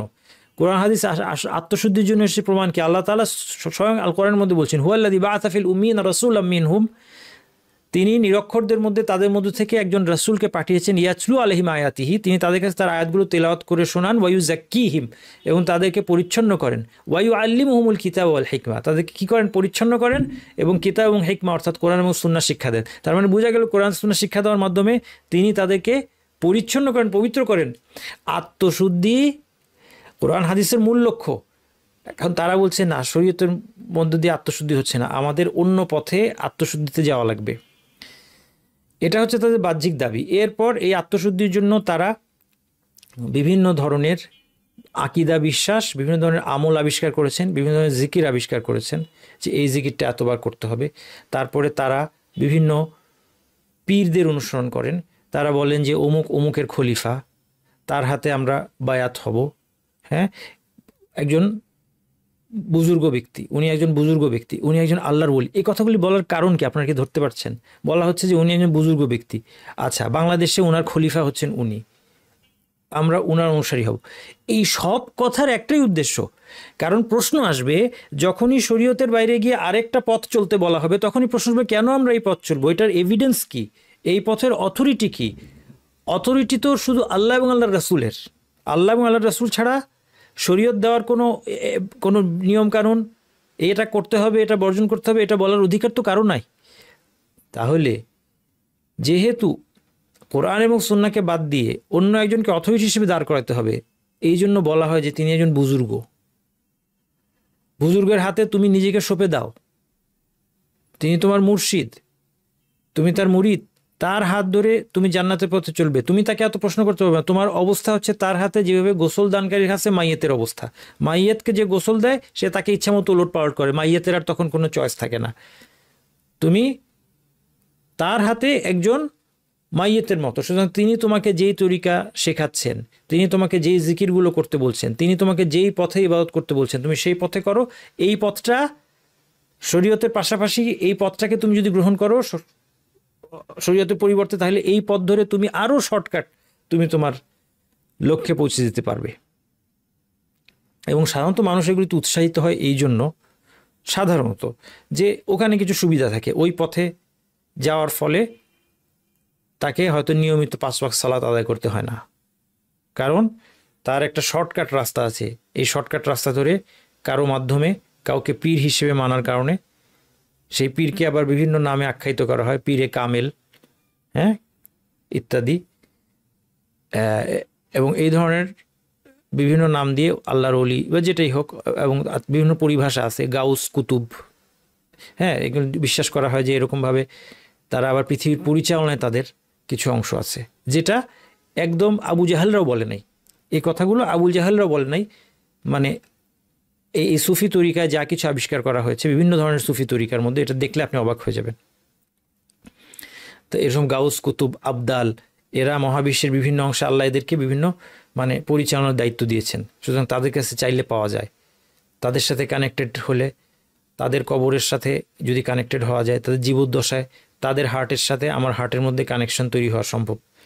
হ্যাঁ, তাদের মারা যাওয়ার পরে তাদের কবরের থেকে মানে দাবি করা হয় অনেক সময় যে তার জীবিত অবস্থায় যত না তার ক্ষমতা, মৃত্যুর পরে তার যেহেতু আত্মা এখন মুক্ত হয়ে গিয়েছে, এখন তার ক্ষমতা আরও বেড়ে গিয়েছে। কাজে কবরের সাথে আপনি কানেকশন রাখলে আরও অনেক ধরনের কল্যাণ আপনি লাভ করতে পারবেন। তাকে ডাকলে আপনি বিপদে উদ্ধার করতে পারবেন। এগুলো জঘন্য ধরনের বিদাত এবং শিরকি কাজ। এইগুলোকে চেনার খুব সুন্দর উপায় হচ্ছে 3 নম্বর সংজ্ঞা, যে শরীয়তের পাশাপাশি বিকল্প পথ, এগুলোকে তরিকত বলে। হ্যাঁ, কাদেরিয়া তরিকা, চিশতিয়া তরিকা, বিভিন্ন তরিকার নাম আপনি দেখবেন। বিভিন্ন আপনার প্রতিষ্ঠান আছে, মসজিদ আছে, প্রতিষ্ঠান আছে, সেখানে লেখা আছে অমুক কাদেরিয়া, চিশতিয়া, তারপরে এরকম অনেক ধরনের নামটাম এগুলো লেখা আছে। আচ্ছা, এবং 4 নম্বর হচ্ছে নবী সাল্লাল্লাহু আলাইহি ওয়াসাল্লাম সাহাবীদের যুগে করার কারণ উপস্থিত ও করা সম্ভব কিন্তু করা হয়নি। বেদাত কীভাবে চিনবেন? প্রশ্ন করবেন এই কাজটা করার কারণ নবী সাল্লাল্লাহু আলাইহি ওয়াসাল্লাম সাহাবীদের যুগে ছিল কিনা। যদি উত্তর হয় যে হ্যাঁ, কিন্তু করা হয়েছে কিনা, না করা হয়নি। করা কি সম্ভব ছিল? হ্যাঁ সম্ভব ছিল, তাও করা হয়নি, তার মানে এটা বেদাত। যেমন আমরা যদি আমাদের সেই প্রথম উদাহরণে আবার ফিরে যাই, যেহেতু এটা সমাজে খুব বহুল প্রচলিত বেদাত, এটার সাথে বিশাল মুসলিম জনগোষ্ঠী বাংলাদেশে জড়িত আছে। কি? 5 ওয়াক্ত সালাতের পরে সবাই মিলে একসাথে হাত তুলে দোয়া করা। কেন এই দোয়াটা করা হয়? অবশ্যই আল্লাহর রহমত পাওয়ার জন্য। আল্লাহর রহমত পাওয়া কি সাহাবীদের দরকার ছিল? ছিল। নবী মুহাম্মদ সাল্লাল্লাহু আলাইহি ওয়াসাল্লাম সাহাবীরা, তাদের কি রহমতের দরকার ছিল না? ছিল, অবশ্যই। তাহলে এই কারণটা উপস্থিত। তাদের পক্ষে কি এটা করা সম্ভব ছিল? অবশ্যই সম্ভব ছিল। যারা কি করেছেন? না, তারা করেন নাই। তার মানে এখন এটা করলে বিদাত হবে। আচ্ছা, এই জিনিসটা, এই সংজ্ঞাটা আরেকটা কারণে ইম্পর্টেন্ট, যে একটা জিনিসের দাবি করা হয় সেটা হচ্ছে বেদাতে হাসানা। যখন আপনি কাউকে জিজ্ঞেস করবেন যে ভাই মিলাদ করছেন কেন, রাসূল সাল্লাল্লাহু আলাইহি ওয়াসাল্লাম সাহাবীরা মিলাদ করেন নাই, কোনো হাদিসের মধ্যে নাই।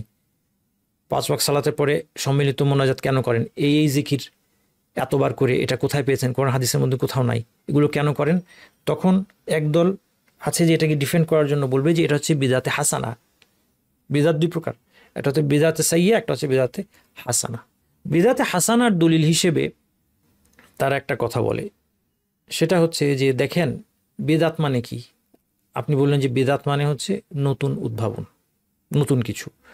তখন তারা যুক্তি হিসেবে বলে যে নতুন কিছু হলেই এটা বেদাত কেন হবে? তাহলে কি আপনি বলতে চান যে গাড়ি চড়া বেদাত? রাসূল সাল্লাল্লাহু আলাইহি ওয়াসাল্লাম যুগে গাড়ি ছিল না, এরোপ্লেন চললে এটা বেদাত হবে? স্মার্টফোন ব্যবহার করলে, আপনি এখন মাইক্রোফোন ব্যবহার করে কথা বলছেন, এই সব কিছু কি বেদাত হবে? আপনি ইলেকট্রিসিটি ব্যবহার করছেন। এই কথাটার জবাব এই ফর্মুলার মধ্যে আছে। খেয়াল করে দেখেন, বিদাত কখন হবে? যেটা করার দরকার ছিল এবং করা সম্ভব ছিল। এই কোনো কিছুই বিদাত হবে না এই জন্য, এখানে বিদাতের প্রশ্ন আসবে না এই জন্য যে এটা করা রাসূল সাল্লাল্লাহু আলাইহি ওয়াসাল্লামের যুগে সম্ভবই ছিল না, সে সময় গাড়ি আবিষ্কার হয় নাই। যদি রাসূল সাল্লাল্লাহু আলাইহি ওয়াসাল্লাম এমন যুগে আসতেন যখন মানুষ উট চড়ে না, ঘোড়া চড়ে না, গাড়ি চড়ে, তাহলে তিনি গাড়ি চড়তেন। যদি এমন যুগে আসতেন যে যখন মানুষ আর চিঠি পাঠায় না, মোবাইলে মেসেজ পাঠায়, তখন তাহলে তিনি এবং তার সাহাবীরাও মেসেজ পাঠাতেন। কিন্তু যেহেতু সেই যুগে এটা ছিল না, সেই জন্য তিনি এটা করেন নাই, তাহলে এটা করা সম্ভবই ছিল না। কাজেই এটা বিদাতের আলোচনার মধ্যে আসছে না। এই জন্য আমরা হাদিসের ভাষায় যদি দেখি, হাদিসে কি বলা হয়েছে? হাদিসে বলা হয়েছে কুল্লু বিদআতিন দালালা। এই কথাটা খেয়াল করেন। এই হাদিসটা দেখেন, রাসূল সাল্লাল্লাহু আলাইহি ওয়াসাল্লাম বলছেন উসিকুম বিতাকওয়াল্লাহি ওয়া সামিউ ওয়া তাআ। আমি তোমাদেরকে আল্লাহকে ভয় করার আদেশ দিচ্ছি এবং আনুগত্যের আদেশ দিচ্ছি। অর্থাৎ যারা কর্তৃত্বে আছে, শাসক ইত্যাদি, তাদের আনুগত্য করতে হবে। ওয়া ইন আবদান হাবাশিয়ান, যদিও সে একজন আবিসিনিয়ার একজন দাস, একজন হাবাসি দাসও যদি তোমাদের নেতা হয়ে যায়, তাহলে তার আনুগত্য করবে। ফা ইন্নাহু মান ইয়াইশ মিনকুম বাদি ফাসায়ারা ইখতিলাফান কাসীরা। আমার পরে তোমাদের যারা বেঁচে থাকবে তারা অনেক ধরনের ইখতিলাফ দেখবে। ফা আলাইকুম বিসুন্নতি, ইখতিলাফের সময় তোমরা কি করবে? আমার সুন্নাতকে আঁকড়ে ধরবে। ওয়া সুন্নাতিল মাহদিয়িন ওয়া সুন্নাতিল খুলাফা আল মাহদিয়িন আর রাশিদিন, এবং আমার হেদায়েতপ্রাপ্ত, সঠিক প্রাপ্ত খলিফাদের পথকে তোমরা আঁকড়ে থাকবে। আমার সুন্নত এবং আমার খুলাফায়ে রাশিদিন আবু বকর, ওমর, ওসমান, আলী রাদিয়াল্লাহু আনহুম, তাদের সুন্নাতকে তোমরা আঁকড়ে থাকবে। তামাসসাকু বিহা, এটাকে শক্তভাবে ধরো। ওয়া আদু আলাইহা বিন নওয়াজিদ, একদম ভিতরের দাঁতগুলো দিয়ে এটাকে কামড়ে পড়ে থাকো, যেন কোনোভাবে ছুটে না যাও। ওয়া ইয়াকুম ওয়া মুহদাসাতিল উমুর, নতুন বিষয়গুলো সম্পর্কে সাবধান। ফা ইন্না কুল্লা মুহদাসাতিন বিদআ, প্রত্যেকটা নতুন উদ্ভাবিত বিষয় হচ্ছে বিদাত। প্রত্যেকটা নব উদ্ভাবিত বিষয় বিদাত। ওয়া কুল্লু বিদাতিন দালালা, প্রত্যেকটা বিদাতি দালালা। তাইলে রাসূল সাল্লাল্লাহু আলাইহি ওয়াসাল্লাম বলছেন যে সব বিদাতই খারাপ, সব বিদাতই পথভ্রষ্টতা। কিন্তু একদল বলছে যে কোনো বিদাত উত্তম। উত্তম বলতে গিয়ে তারা উদাহরণ দিচ্ছে কিসের? এই যে গাড়ি ঘোড়া, স্মার্টফোন, ইলেকট্রিসিটি, যেগুলি পরে আবিষ্কৃত হয়েছে, জাগতিক বিষয়, যার সাথে দিনের সম্পর্ক নাই। তাহলে তাকে বুঝাতে হবে যে প্রথমত হাদিসে যে বিদাতের কথা বলেছে এটা এই বিদাত না, এটা ভাষাগত বিদাত। আপনি যেটাকে বিদাত বলছেন, এটা কোরআন হাদিসে যেটাকে বিদাত বলা হয়েছে সেটা না।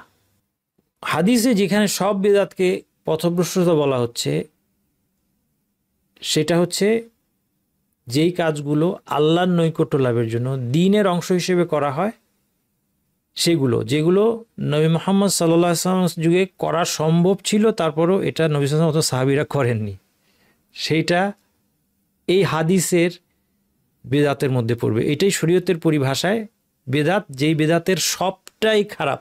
কাজে বেদাতে হাসানা বললে কোনো কিছুর অস্তিত্ব নাই। বেদাতে হাসানা একটা ফেক জিনিস। বেদাতে হাসানার পক্ষে আরও দুইটা দলিল দেওয়া হয়, কুইক আমি বলে যাই। একটা বলা হয় যে আবু বকর রাদিয়াল্লাহু আনহু আল কোরআনকে 1-2 মলাটের মধ্যে সংকলন করেছেন। এটা তো নবী সাল্লাল্লাহু আলাইহি ওয়াসাল্লামের যুগে তার জীবদ্দশায় হয় নাই, তার পরবর্তীতে হয়েছে। ঠিক তেমনি আমাদের যে মিলাদটা আমরা পালন করি, 4 দিন 40 করি, যে সমস্ত পীরদের তরিকায় আমরা চলি, 5 ওয়াক্ত সালাতের পরে যে হাত তুলে সবাই সম্মিলিত দোয়া পড়ি, অথবা বানোয়াট যে সমস্ত জিকির আজকার করি, যেটা আমাদের শেখরা বানিয়েছে, আমাদের পীররা আমাদেরকে বানিয়ে দিয়েছে, অথবা আমরা অমুক অমুক বইতে অমুক অমুক ওয়াজিফার মধ্যে আমরা এগুলো পেয়েছি, এই সবগুলো হচ্ছে সেই রকম বিদাতে হাসানা। কীরকম? যেরকম আবু বকর রাদিয়াল্লাহু আনহুর যুগে তিনি কোরআনকে সংকলন করলেন। সংকলন মানে কি? এর আগে ছড়িয়ে ছিটিয়ে ছিল, 2 মলাটের মধ্যে এক জায়গায় নিয়ে আসলেন। এটার জবাবে আপনি কি বলবেন? ওই যে একটু আগে যে মূলনীতি দেখেছেন। প্রশ্ন করব, নবী মুহাম্মদ সাল্লাল্লাহু আলাইহি ওয়াসাল্লামের জীবদ্দশায় এটা করা সম্ভব ছিল কিনা? উত্তর হচ্ছে না, এটা সম্ভব ছিল না। 1 নম্বর, কেন সম্ভব ছিল না? কারণ হচ্ছে তখন ওয়াহি তখন অবতীর্ণ হচ্ছে। এটা তো সেই ছাপাখানার যুগ না, এই কম্পিউটারের যুগ না যে আচ্ছা বসে একটু এডিট করে ফেললাম, ও নতুন ওয়াহি আসছে, ইয়া রাসূলুল্লাহ এই আয়াতটা কোন সূরায় বসবে একটু বলেন, আমি আমার ওয়ার্ড ফাইলের মধ্যে এটা বসায় দিচ্ছি, ঢুকিয়ে দিচ্ছি। সেই যুগ তো না, অনেক কষ্ট করে তখন লিখতে হতো। তাহলে যখন রাসূল সাল্লাল্লাহু আলাইহি ওয়াসাল্লাম জীবিত আছেন, প্রতি মুহূর্তেই ওয়াহি আসতে পারে, এই অবস্থায় এটাকে 2 মলাটের ভিতরে নিয়ে আসা, এক জায়গায় সংকলন করা সম্ভবই ছিল না। কিন্তু তিনি মারা যাওয়ার পরে যখন ওয়াহি বন্ধ হয়ে গেল, অর্থাৎ আল কোরআন এর ফাইনাল রূপে চলে আসলো, এখন এটা সংকলন করা সম্ভব। 1 নম্বর। 2 নম্বর, এটা সংকলন করা কি ইটসেলফ কোনো ইবাদত ছিল? না, ইটসেলফ না। এটা সংকলন করার মূল উদ্দেশ্য হচ্ছে আল কোরআন সংরক্ষণ করা। তাহলে এটা সরাসরি সংকলন করাটাই আল্লাহর সন্তুষ্টির সাথে সম্পৃক্ত না, বরং সংকলন করার মাধ্যমে যে সংরক্ষণ হবে সেটা হচ্ছে মূল উদ্দেশ্য। এই জন্য কিন্তু তারপরেও আবু বকর রাদিয়াল্লাহু আনহু তারপরেও হেজিটেট করলেন। দেখেন, এটা বিদআত, এটা কোনো বিদআত হওয়ার প্রশ্নই নাই, কিন্তু তারপরেও রাসূল সাল্লাল্লাহু আলাইহি ওয়াসাল্লামের যুগে করা হয় নাই। আপনারা এ সম্পর্কে দীর্ঘ হাদিস আছে, এই হাদিসটা দেখলে আপনারা দেখবেন যখন ওমর রাদিয়াল্লাহু আনহু এসে প্রস্তাব করলেন তাকে, যে অনেক জিহাদে অনেক কারিরা মারা যাচ্ছে, তখনকার দিনে কারি বলতে বুঝতো যারা কোরআনের আলেমদেরকে কারি বলা হতো, এরকম অনেক কোরআনের হাফেজদেরকে কারি বলা হতো। হাফেজরা, আলেমরা, তারা বিভিন্ন যুদ্ধে মারা যাচ্ছে, তাদের অন্তরে কোরআন সংরক্ষিত। বাল হুয়া আয়াতুম বাইয়িনাতুম ফি সুদুরিল্লাযিনা উতুল ইলম। আপনি এটাকে এক জায়গায় নিয়ে আসেন, নয়তো আল কোরআনের এক্সপার্টরা মারা গেলে এই জ্ঞানটা হারিয়ে যেতে পারে। আবু বকর রাদিয়াল্লাহু আনহুর প্রথম রিয়াকশন ছিল কি, এমন কিছু আমি কীভাবে করবো যে নবী মুহাম্মদ সাল্লাল্লাহু আলাইহি ওয়াসাল্লাম করেন নাই। দেখেন, এটা বিদআত না, তারপরে তার সতর্কতার মাত্রাটা দেখেন। তারপরে তারা পরামর্শ করার পর বুঝতে পারলেন, আবু বকর বুঝতে পারলেন যে না, এটা করা দরকার। সব সাহাবীরা একমত হলেন, ফলে সাহাবীদের ইজমায়ের দলিল আছে এটার উপর, সুতরাং এটা বিদআত হওয়ার কোনো প্রশ্ন এখানে নাই। 3 নম্বর যে দলিলটা দেওয়া হয়, ওমর রাদিয়াল্লাহু আনহু যখন দেখলেন যে মানুষ বিচ্ছিন্নভাবে তারাবির সালাত আদায় করছে, তখন তিনি কি করলেন, সবাইকে এক ইমামের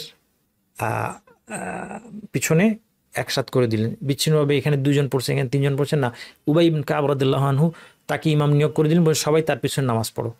তারপরে যখন সবাই তার পিছনে নামাজ পড়ছে, একদিন দেখে ওমর রাদিয়াল্লাহু আনহু বললেন, নি'মাল বিদআতু হাদিহি, এটা কত সুন্দর একটা বিদআত, এটা হচ্ছে বিদআতে হাসানার একটা বড় দলিল। এই যে দেখো, ওমর রাদিয়াল্লাহু আনহু বিদআত করেছেন এবং এটাকে বিদআতে হাসানা বলেছেন, যদি এখানে হাসানা শব্দটা নাই। উনি বলছেন নি'মাল বিদআতু, যে এটা, এই যে একটা নতুন জিনিস স্টার্ট হলো, এটা কত সুন্দর। খেয়াল করেন, এখানে বিদআত শব্দটা তিনি ব্যবহার করেছেন ভাষাগত অর্থে, শরীয়তের অর্থে না। কারণ কি? কারণ প্রথম প্রশ্ন করি, জামাতের সাথে তারাবি আদায় করা আদৌ ওমর রাদিয়াল্লাহু চালু করেছেন কিনা? না, যেটা অনেকে ভুল ধারণা করে, এটা ওমর রাদিয়াল্লাহু চালু করেছেন। তারপর এটা থেকে বিদআতে হাসানার দলিল দেয়। এটা ওমর রাদিয়াল্লাহু চালু করেন নাই, স্বয়ং নবী মুহাম্মদ সাল্লাল্লাহু আলাইহি ওয়াসাল্লাম চালু করেছেন রামাদানে, কিন্তু তিনি মানুষকে ডেকে এনে করেননি। তিনি সালাত আদায় করছেন, সাহাবীরা এসে পিছনে দাঁড়িয়ে গিয়েছেন, তিনি নিষেধ করেন নাই। 2 রাত 3 রাত যাওয়ার পর 4র্থ রাত্রিতে গিয়ে রাসূল সাল্লাল্লাহু আলাইহি ওয়াসাল্লাম বলেছেন আর বের হলেন না, তারা অপেক্ষা করলেন, তিনি বের হলেন না। তারপর তিনি বললেন যে তোমরা যেটা করেছো আমি দেখেছি, কিন্তু আমি বের হই নাই কেন?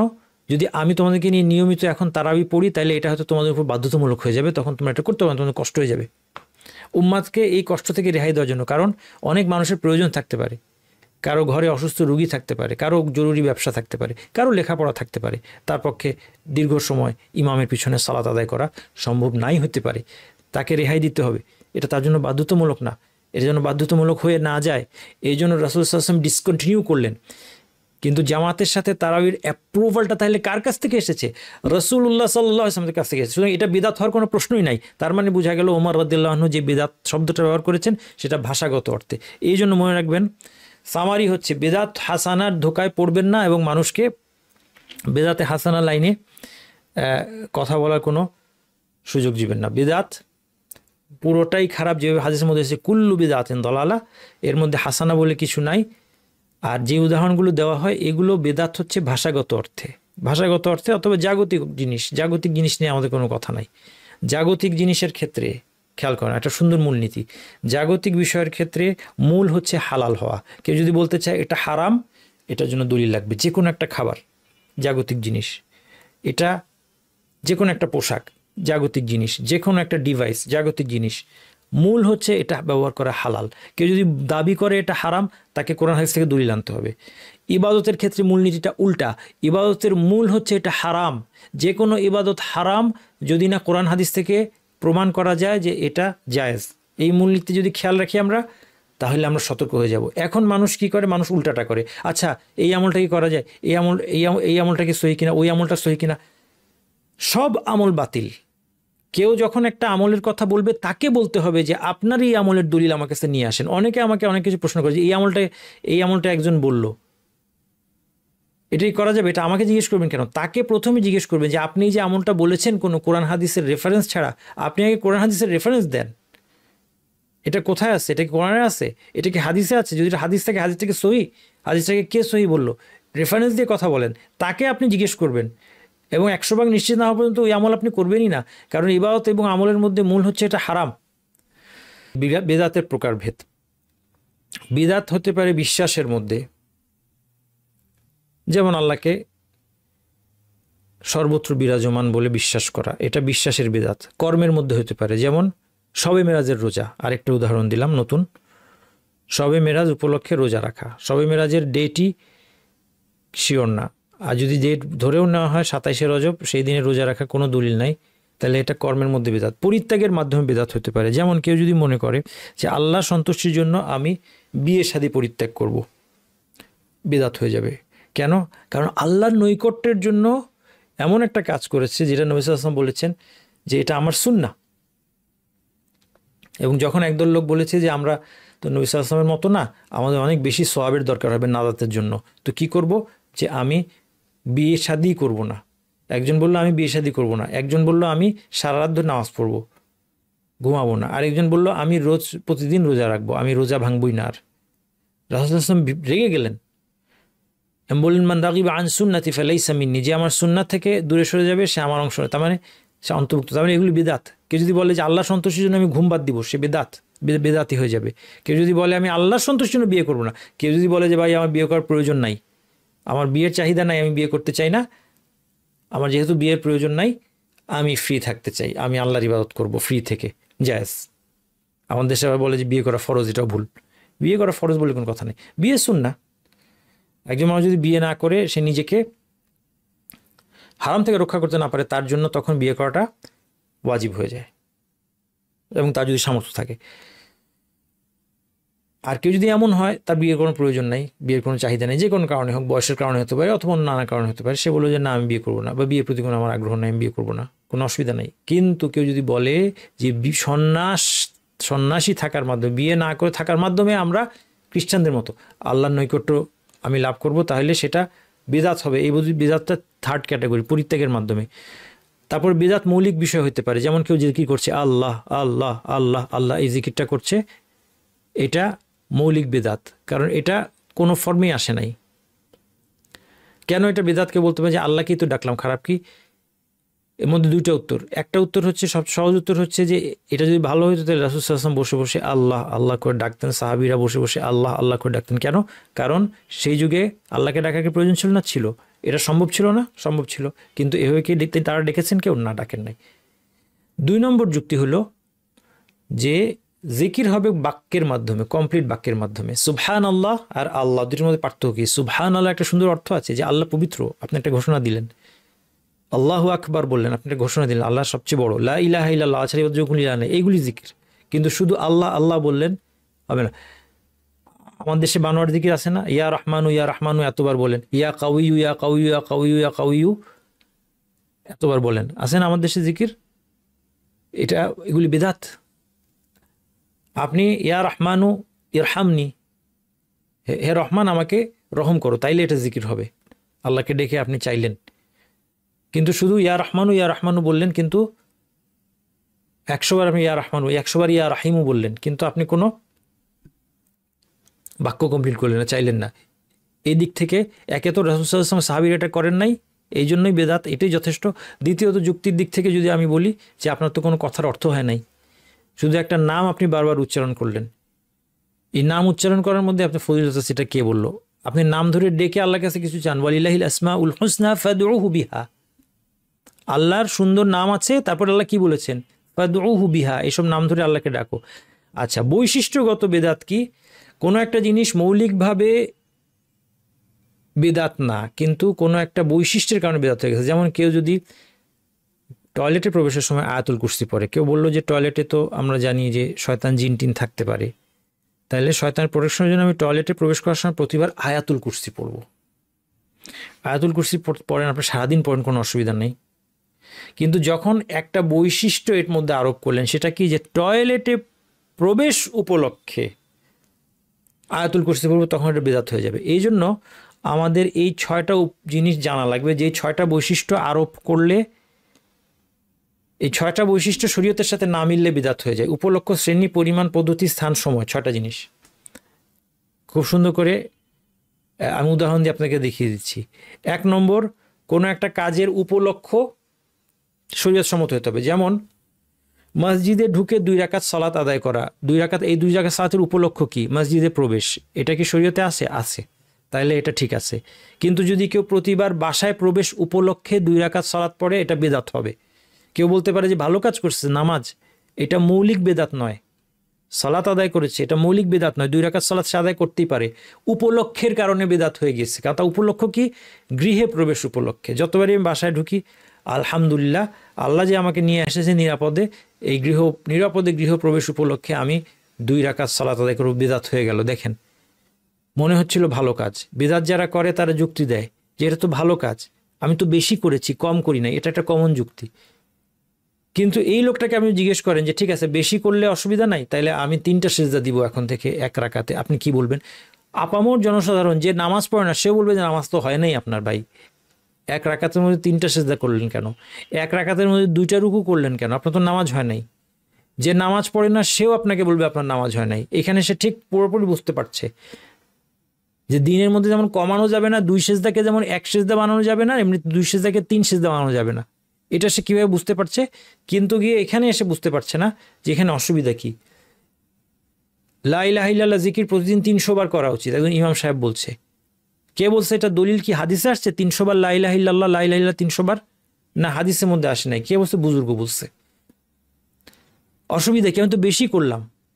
আপনি লা ইলাহা ইল্লাল্লাহ 3000 বার পড়েন, অথবা একবারও পড়েন না, কোনোটাই ক্ষতি নাই, 3000 বার পড়েন। কিন্তু আপনি যখন 300 সংখ্যার মধ্যে কিছু একটা আছে মনে করে নিলেন, লা ইলাহা ইল্লাল্লাহ জিকিরটা মৌলিকভাবে সুন্নাত ছিল, 300 সংখ্যার কারণে বেদাত হয়ে গেল। যাই হোক, 1 নম্বর হচ্ছে উপলক্ষ, 2 নম্বর হচ্ছে শ্রেণীতে মিলতে হবে। কোরবানি করবেন, ঘোড়া কোরবানি দিয়ে দিলেন, ঘোড়া জবাই করে কিন্তু গোশত খাওয়া হালাল, কিন্তু আপনি যখন ঘোড়া কোরবানি দিয়ে দিলেন,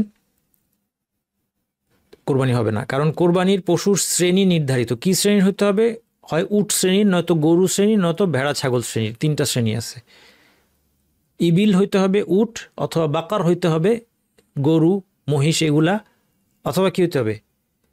গানাম হইতে হবে। গানামের মধ্যে আপনার ছাগল ভেড়া সব কিছু। আচ্ছা, পরিমাণ মিলতে হবে। হ্যাঁ, পরিমাণ মিলতে হবে, পদ্ধতি, স্থান, সময় মিলতে হবে। পরিমাণের মধ্যে অনেক কিছু আছে, যেমন রাকাতের সংখ্যা। আপনি মাগরিবের সালাত 4 রাকাত আদায় করতে পারবেন না, 2 রাকাত আদায় করতে পারবেন না। পদ্ধতি মিলতে হবে। আপনি সালাতে রুকুর আগে যদি সিজদা করে ফেলেন তাহলে হবে না। স্থান মিলতে হবে। এতেকাফ, ঘরের মধ্যে এতেকাফ বেদাত হয়ে যাবে, কারণ এতেকাফ করার স্থানটা হলো মসজিদ, স্থান মিলে নাই। তারপরে সময় মিলতে হবে। আপনি ওয়াক্তের আগে সালাত আদায় করলেন, আপনার সময় মিলে নাই, এটা বেদাত হয়ে যাবে। সময় মিলতে হবে। অথবা কোনো একটা, আপনি বললেন যে বুধবারের আমি রোজা রাখবো, প্রতি বুধবারের রোজা একটা বিশেষ ফজিলত, আপনি মনে করলেন যে বুধবারের রোজা রাখলে কোনো বিশেষ ফজিলত আছে, এটা সময়টা মিলে নাই, এটা কি হয়ে যাবে? বেদাত হয়ে যাবে। তাইলে উপলক্ষ, শ্রেণী, পরিমাণ, পদ্ধতি, স্থান, সময়, এই সবগুলো যদি শরীয়তের সাথে মিলে, তাহলে আপনার আমলটা কি হবে? বেদাত মুক্ত হবে। আল্লাহর প্রতি ইমানের সাথে সংশ্লিষ্ট কিছু বিদাত, আল্লাহকে সর্বত্র বিরাজমান মনে করা। তারপরে আল্লাহর কোনো সিফাত, যেমন হাত, চোখ, চেহারা, এগুলিকে অস্বীকার করা। আল্লাহ হাতকে মানুষ স্বীকার করে, আমার দেশে স্বীকার করে, এই জন্য বলবে, দেখবেন আপনি আলোচনায় ওয়াজে শুনবেন কুদরতি হাত বলে। আচ্ছা, আল্লাহ সুবহানাহু ওয়া তাআলার যে 2 হাত আছে, এটা স্পষ্টত কোরআনে আমার জানা মতে 2 হাতের কথা 2 জায়গায় আছে। এই জন্য কোরআন স্টাডি করা খুব জরুরি। আপনার যদি এই আয়াতগুলো মাথায় থাকে, আপনি পথভ্রষ্ট হবেন না। 2 হাতের উল্লেখ করেছেন যখন কালাতিল ইয়াহুদু ইয়াদুল্লাহি মাগলুলা, ইহুদিরা বলেছে আল্লাহর হাত বাঁধা, নাউজুবিল্লাহ। তারা বলতে চেয়েছে যে আল্লাহ হচ্ছেন কৃপণ, নাউজুবিল্লাহ। এর জবাবে আল্লাহ বলেছেন গুল্লাত আইদিহিম ওয়া লুইনু বিমা কালু, তাদের উপর লানত এই কথার জন্য। বালিয়াদাহু মাবিসুতাতানি, তার 2 হাত প্রশস্ত। আল্লাহ তাআলার 2 হাত প্রশস্ত। এখন কেউ যদি বলে যে না, হাত মানে হাত না, হাত মানে ক্ষমতা, হাত মানে নিয়ামত, তাহলে এটা কি হবে? এটা সে অপব্যাখ্যা করলো, 1 নম্বর। 2 নম্বর, কোরআনের আয়াতেরও তাহলে কোনো অর্থ হবে না। আল্লাহর 2 ক্ষমতা প্রশস্ত, আল্লাহর 2 নিয়ামত প্রশস্ত, এটা কোনো অর্থই হবে না। দ্বিতীয় জায়গাটা, আদম আলাইহিস সালাম, আল্লাহ তাআলা ইবলিসকে বলছেন ক্বালা ইয়া ইবলিসু মা মানাকা আন তাসজুদা লিমা খালাকতু বিয়াদাইয়া, হে আদম, আমি 2 হাতে যাকে সৃষ্টি করেছি তাকে সিজদা করতে তোমার কি বাধা দিল? 2 হাতে সৃষ্টি করেছি, আল্লাহ স্পষ্ট বলছেন। এটার যদি ক্ষমতা বসান, 2 ক্ষমতা দিয়ে সৃষ্টি করেছি, 2 নিয়ামত দিয়ে সৃষ্টি করেছি, কোনোটা অর্থ হবে না। তাহলে এই অনুবাদ, এটা যুক্তির সাথেও সাংঘর্ষিক, এবং এছাড়া এই মূলনীতির সাথে সাংঘর্ষিক কি, যে আল্লাহর কোনো সিফাতকে অস্বীকার করা যাবে না। কেউ যদি বলে আল্লাহর হাত নাই, অস্বীকার করলো, অপব্যাখ্যা। কেউ যদি বলে আল্লাহর হাত মানে আল্লাহর ক্ষমতা, সে তাকে অস্বীকার করলো। সৃষ্টির সাথে তুলনা করা যাবে না। কেউ যদি বলে আল্লাহর হাত মানুষের হাতের মতো, এটা জায়েজ নাই। কেউ যদি এটা কিভাবে বা কেমন প্রশ্ন করা যাবে না, যে আল্লাহর হাতটা কেমন, আল্লাহ আরশের উপর ওঠে কিভাবে ওঠে, এই প্রশ্ন করা যাবে না। হ্যাঁ, অনেকে বলে যে আল্লাহ আরশের উপর, আবার শেষ তৃতীয়াংশে আল্লাহ কোথায় নেমে আসেন? দুনিয়ার আসমানে নেমে আসেন। আল্লাহ দুনিয়ার আসমানে নেমে আসেন, তাহলে শেষ তৃতীয়াংশ তো পৃথিবীর বিভিন্ন জায়গায় বিভিন্ন রকম হয়, তাহলে তো সারাক্ষণ আল্লাহকে দুনিয়া আসমানে থাকতে হবে? নাউজুবিল্লাহ, এইসব প্রশ্ন করা যাবে না, কারণ এগুলি হচ্ছে কীভাবে সাথে সংশ্লিষ্ট। আপনি জানেন না আল্লাহ কীভাবে নেমে আসেন। একটা মানুষের সম্পর্কে আপনি বলতে পারতেন, যদি কোনো মানুষ এরকম হতো যে সে দুনিয়ার আসমানে থাকে শেষ তৃতীয়াংশে, রাতের শেষ তৃতীয়াংশে দুনিয়ার আসমানে থাকে, তাইলে আপনি বলতে পারতেন যে রাতের শেষ তৃতীয়াংশ তো এক দেশে একই সময় সারাক্ষণই চেঞ্জ হচ্ছে, তাহলে সে তো দুনিয়ার আসমানেই থাকতে হবে। এটা মানুষের ক্ষেত্রে বলতে, আল্লাহর ক্ষেত্রে এটা বলতেই পারবেন না। বরং আল্লাহর ক্ষেত্রে প্রশ্ন করাই জায়েজ নাই, কারণ আল্লাহ সুবহানাহু ওয়া তাআলা কীভাবে নেমে আসেন দুনিয়ার আসমানে, সেটা আপনার ধরনটাই তো জানা নাই। আপনি এটাকে দুনিয়ার রুলস দিয়ে কীভাবে আপনি এক্সপ্লেন করতে যাবেন? তাহলে এইগুলি আল্লাহ সম্পর্কে বেদাত চালু আছে। আল্লাহ আরশের উপর ওঠা, প্রথম আসমান অবতরণ, এগুলিকে অস্বীকার বা অপব্যাখ্যা করা একই ব্যাপার, বা সৃষ্টির সাথে তুলনা করা বা কীভাবে হয় এটা প্রশ্ন করা, এগুলি জায়েজ নাই। রাসূল সাল্লাল্লাহু আলাইহি ওয়াসাল্লামের সাথে সংশ্লিষ্ট কিছু বেদাত আছে। রাসূল সাল্লাল্লাহু আলাইহি ওয়াসাল্লামকে হাজির নাজির বলা। হাজির নাজির বল মানে জানতো, মানে যেভাবে আল্লাহ সব জায়গায় হাজির এবং সব কিছু দেখেন। অনেকে বলে রাসূল সাল্লাল্লাহু আলাইহি ওয়াসাল্লাম হাজির নাজির, মানে রাসূল সাল্লাল্লাহু আলাইহি ওয়াসাল্লাম সব জায়গায় আছে এবং সব কিছু দেখেন। নাউজুবিল্লাহ। তিনি নূরের তৈরি, এই কথা বলা। তিনি সশরীরে জীবিত আছেন, এটা বলা। হ্যাঁ, হায়াতুন নবী, নবী সাল্লাল্লাহু আলাইহি ওয়াসাল্লাম জীবিত আছেন। কবরে নবীদের একটা বিশেষ জীবন আছে, সেটা আলাদা, কিন্তু তিনি পার্থিব অর্থে জীবিত আছেন, যেভাবে অন্য মানুষ জীবিত আছে, এটা বলাটা এটা একটা খারাপ রকমের বেদাত। স্বয়ং আল্লাহ তাআলা বলছেন, ইন্নাকা মাইয়িতুন ওয়া ইন্নাহুম মাইয়িতুন, তুমি মারা যাবে, তারাও মারা যাবে। ওয়া মুহাম্মাদুল্লাহ রাসূল কাদ খালাত মিন ক্বাবলিহি রুসুল আফা ইম্মা তাকুদি আনকালাবতুম আলা আকাবিকুম, মুহাম্মদ রাসূল ছাড়া কেউ না। এর আগে অনেক নবী রাসূল তারা মৃত্যুবরণ করেছেন। আফা ইম্মা তাকুদি আনকালাবতুম আলা আকাবিকুম, তিনি মারা গেলে অথবা তিনি নিহত হলে তোমরা কি তোমরা কি পিটটান দিবে? নবী সাল্লাল্লাহু সৃষ্টি না করলে কিছুই সৃষ্টি করা হতো না, এই কথাগুলো প্রচলিত আছে। তিনি ইলমে গায়েব জানেন বলে বিশ্বাস করা, তিনি ডাকলে শুনেন, ডাকে সাড়া দেন, বিপদ দূর করেন বিশ্বাস করা। আজানের আগে দুরূদ পড়া। অনেক মসজিদে শোনা যায় যে আজানের আগে আসসালাতু ওয়াসসালামু আলাইকা ইয়া রাসূলুল্লাহ এগুলি বলে, দুরূদ পড়ে। প্রথমত এটা দুরূদ হিসেবে সাব্যস্ত নাই। আর 2 নম্বর কথা হচ্ছে যে তারা আজানের আগে দুরূদ পড়ছে। আজানের আগে দুরূদ পড়ার কোনো সিস্টেম নাই। দুরূদ পড়ার জায়গা হচ্ছে আজানের পরে। রাসূল সাল্লাল্লাহু আলাইহি ওয়াসাল্লামের নাম শুনলে আঙ্গুলে চুমু খেয়ে ছোটে ছোঁয়ানো, এগুলো আমার দেশে চালু আছে। মিলাদুন নবী পালন বললাম। মিলাদ দোয়া মাহফিলের মিষ্টি জিলাপি থেকে তবারক, দেখেন এগুলিকে নাম দিছে তবারক। এটা কিন্তু এক ধরনের শিরকি আকিদা, বেদাতি আকিদা। তবারক নাম দিছে হচ্ছে তাবাররুক থেকে, বারাকা থেকে, অর্থাৎ মানুষ বিশ্বাস করে যে ওই মিলাদ পড়ার পর অথবা দোয়া মাহফিলের পর যে মিষ্টিটা বিতরণ করবে, ওই মিষ্টির মধ্যে বরকত আছে। এই বরকতে আমরা এর আগে আলোচনায় দেখেছি যে এটা হচ্ছে এক ধরনের শিরক। তো এই জন্য দেখবেন সালাত আদায় না করলে ওই মিষ্টিটা আনতে যায়, আশা করে যে এর মাধ্যমে বরকত আসবে। রাসূল সাল্লাল্লাহু আলাইহি ওয়াসাল্লাম কবরে সালাম পৌঁছাতে বলা। হ্যাঁ ভাই, হজে যাবেন, আমার সালামটা পৌঁছে দিয়েন রাসূল সাল্লাল্লাহু আলাইহি ওয়াসাল্লামের কাছে। এটা একটা বেদাত। আপনি যেখানেই থাকেন রাসূল সালাত এবং সালাম যদি পাঠ করেন, রাসূল সাল্লাল্লাহু আলাইহি ওয়াসাল্লামের উপর দুরূদ পাঠ করেন, তাহলে একদল ফেরেশতাই নিয়োজিত আছে তার কাছে এটা পৌঁছে দেওয়ার জন্য। এছাড়া অন্য কোনো রকমের পদ্ধতি একজন আরেকজনকে বলা যে আমার সালামটা পৌঁছে দিন, এটা সাহাবীরা করেন নাই। যেটা সাহাবীরা করতে পারতেন কিন্তু করেন নাই, সেটা কি? বেদাত। আমলের সওয়াব মদিনায় পৌঁছানো। হ্যাঁ, আমাদের এই আমলটুকুর সওয়াবে আল্লাহ তুমি মদিনায় পৌঁছে দিতে, কোনো দরকার নাই। বেদাত তো বটেই, এটা কোনো প্রয়োজনীয় আমল হলে সাহাবীরা করতেন, সেই বেদাত তো বটেই। তার উপর এটা সম্পূর্ণ অযৌক্তিক, কারণ রাসূল সাল্লাল্লাহু আলাইহি ওয়াসাল্লামের প্রচারিত দাওয়াতের কারণে আমরা সবাই হেদায়েত পেয়েছি। অটোমেটিক্যালি আমাদের সমস্ত আমলের সওয়াব রাসূল সাল্লাল্লাহু আলাইহি ওয়াসাল্লামের আমল নামায়, এই ফজিলতটা উনি এমনি পেয়ে যাবেন, এই আমলের সওয়াবটা উনি এমনি পেয়ে যাবেন, কারণ তিনি আহ্বান করেছেন আমরা সাড়া দেওয়ার মাধ্যমে। তাহলে যে হেদায়েতে আহ্বান জানায় তার অনুসারীদের সমপরিমাণ সওয়াব তার জন্য এমনিতেই রয়েছে। তাহলে আপনি কেন একটা আমল করে বলেন যে সেখানে পাঠিয়ে দিও? সবে মেরাজ পালন, এগুলি বললাম। আকিদার অন্যান্য কিছু বেদাত। আমলকে ইমানের বহির্ভূত বলে বিশ্বাস করা। যারা বলে যে ইমান একটা সিঙ্গেল জিনিস, বাড়ে না কমে না, একরকমই থাকে, যত খারাপ কাজ করো ইমান কমবে না, গুনাহ হবে, কি হতে পারে, কেউ কেউ বলে যে গুনাহ হবে কিন্তু ইমান কমবে না। হ্যাঁ, ইমান বাড়ে না কমে না, ইমানের মধ্যে আমল ইমানের কোনো অংশ না, এই কথা বিশ্বাস করা, এটা বিশ্বাসের মধ্যে, আকিদার মধ্যে বেদাত। কবিরা গুনাহ সম্পাদনকারীকে কাফের মনে না করা, কাফের মনে করা, কবিরা গুনাহ সম্পাদনকারী কাফের মনে করা।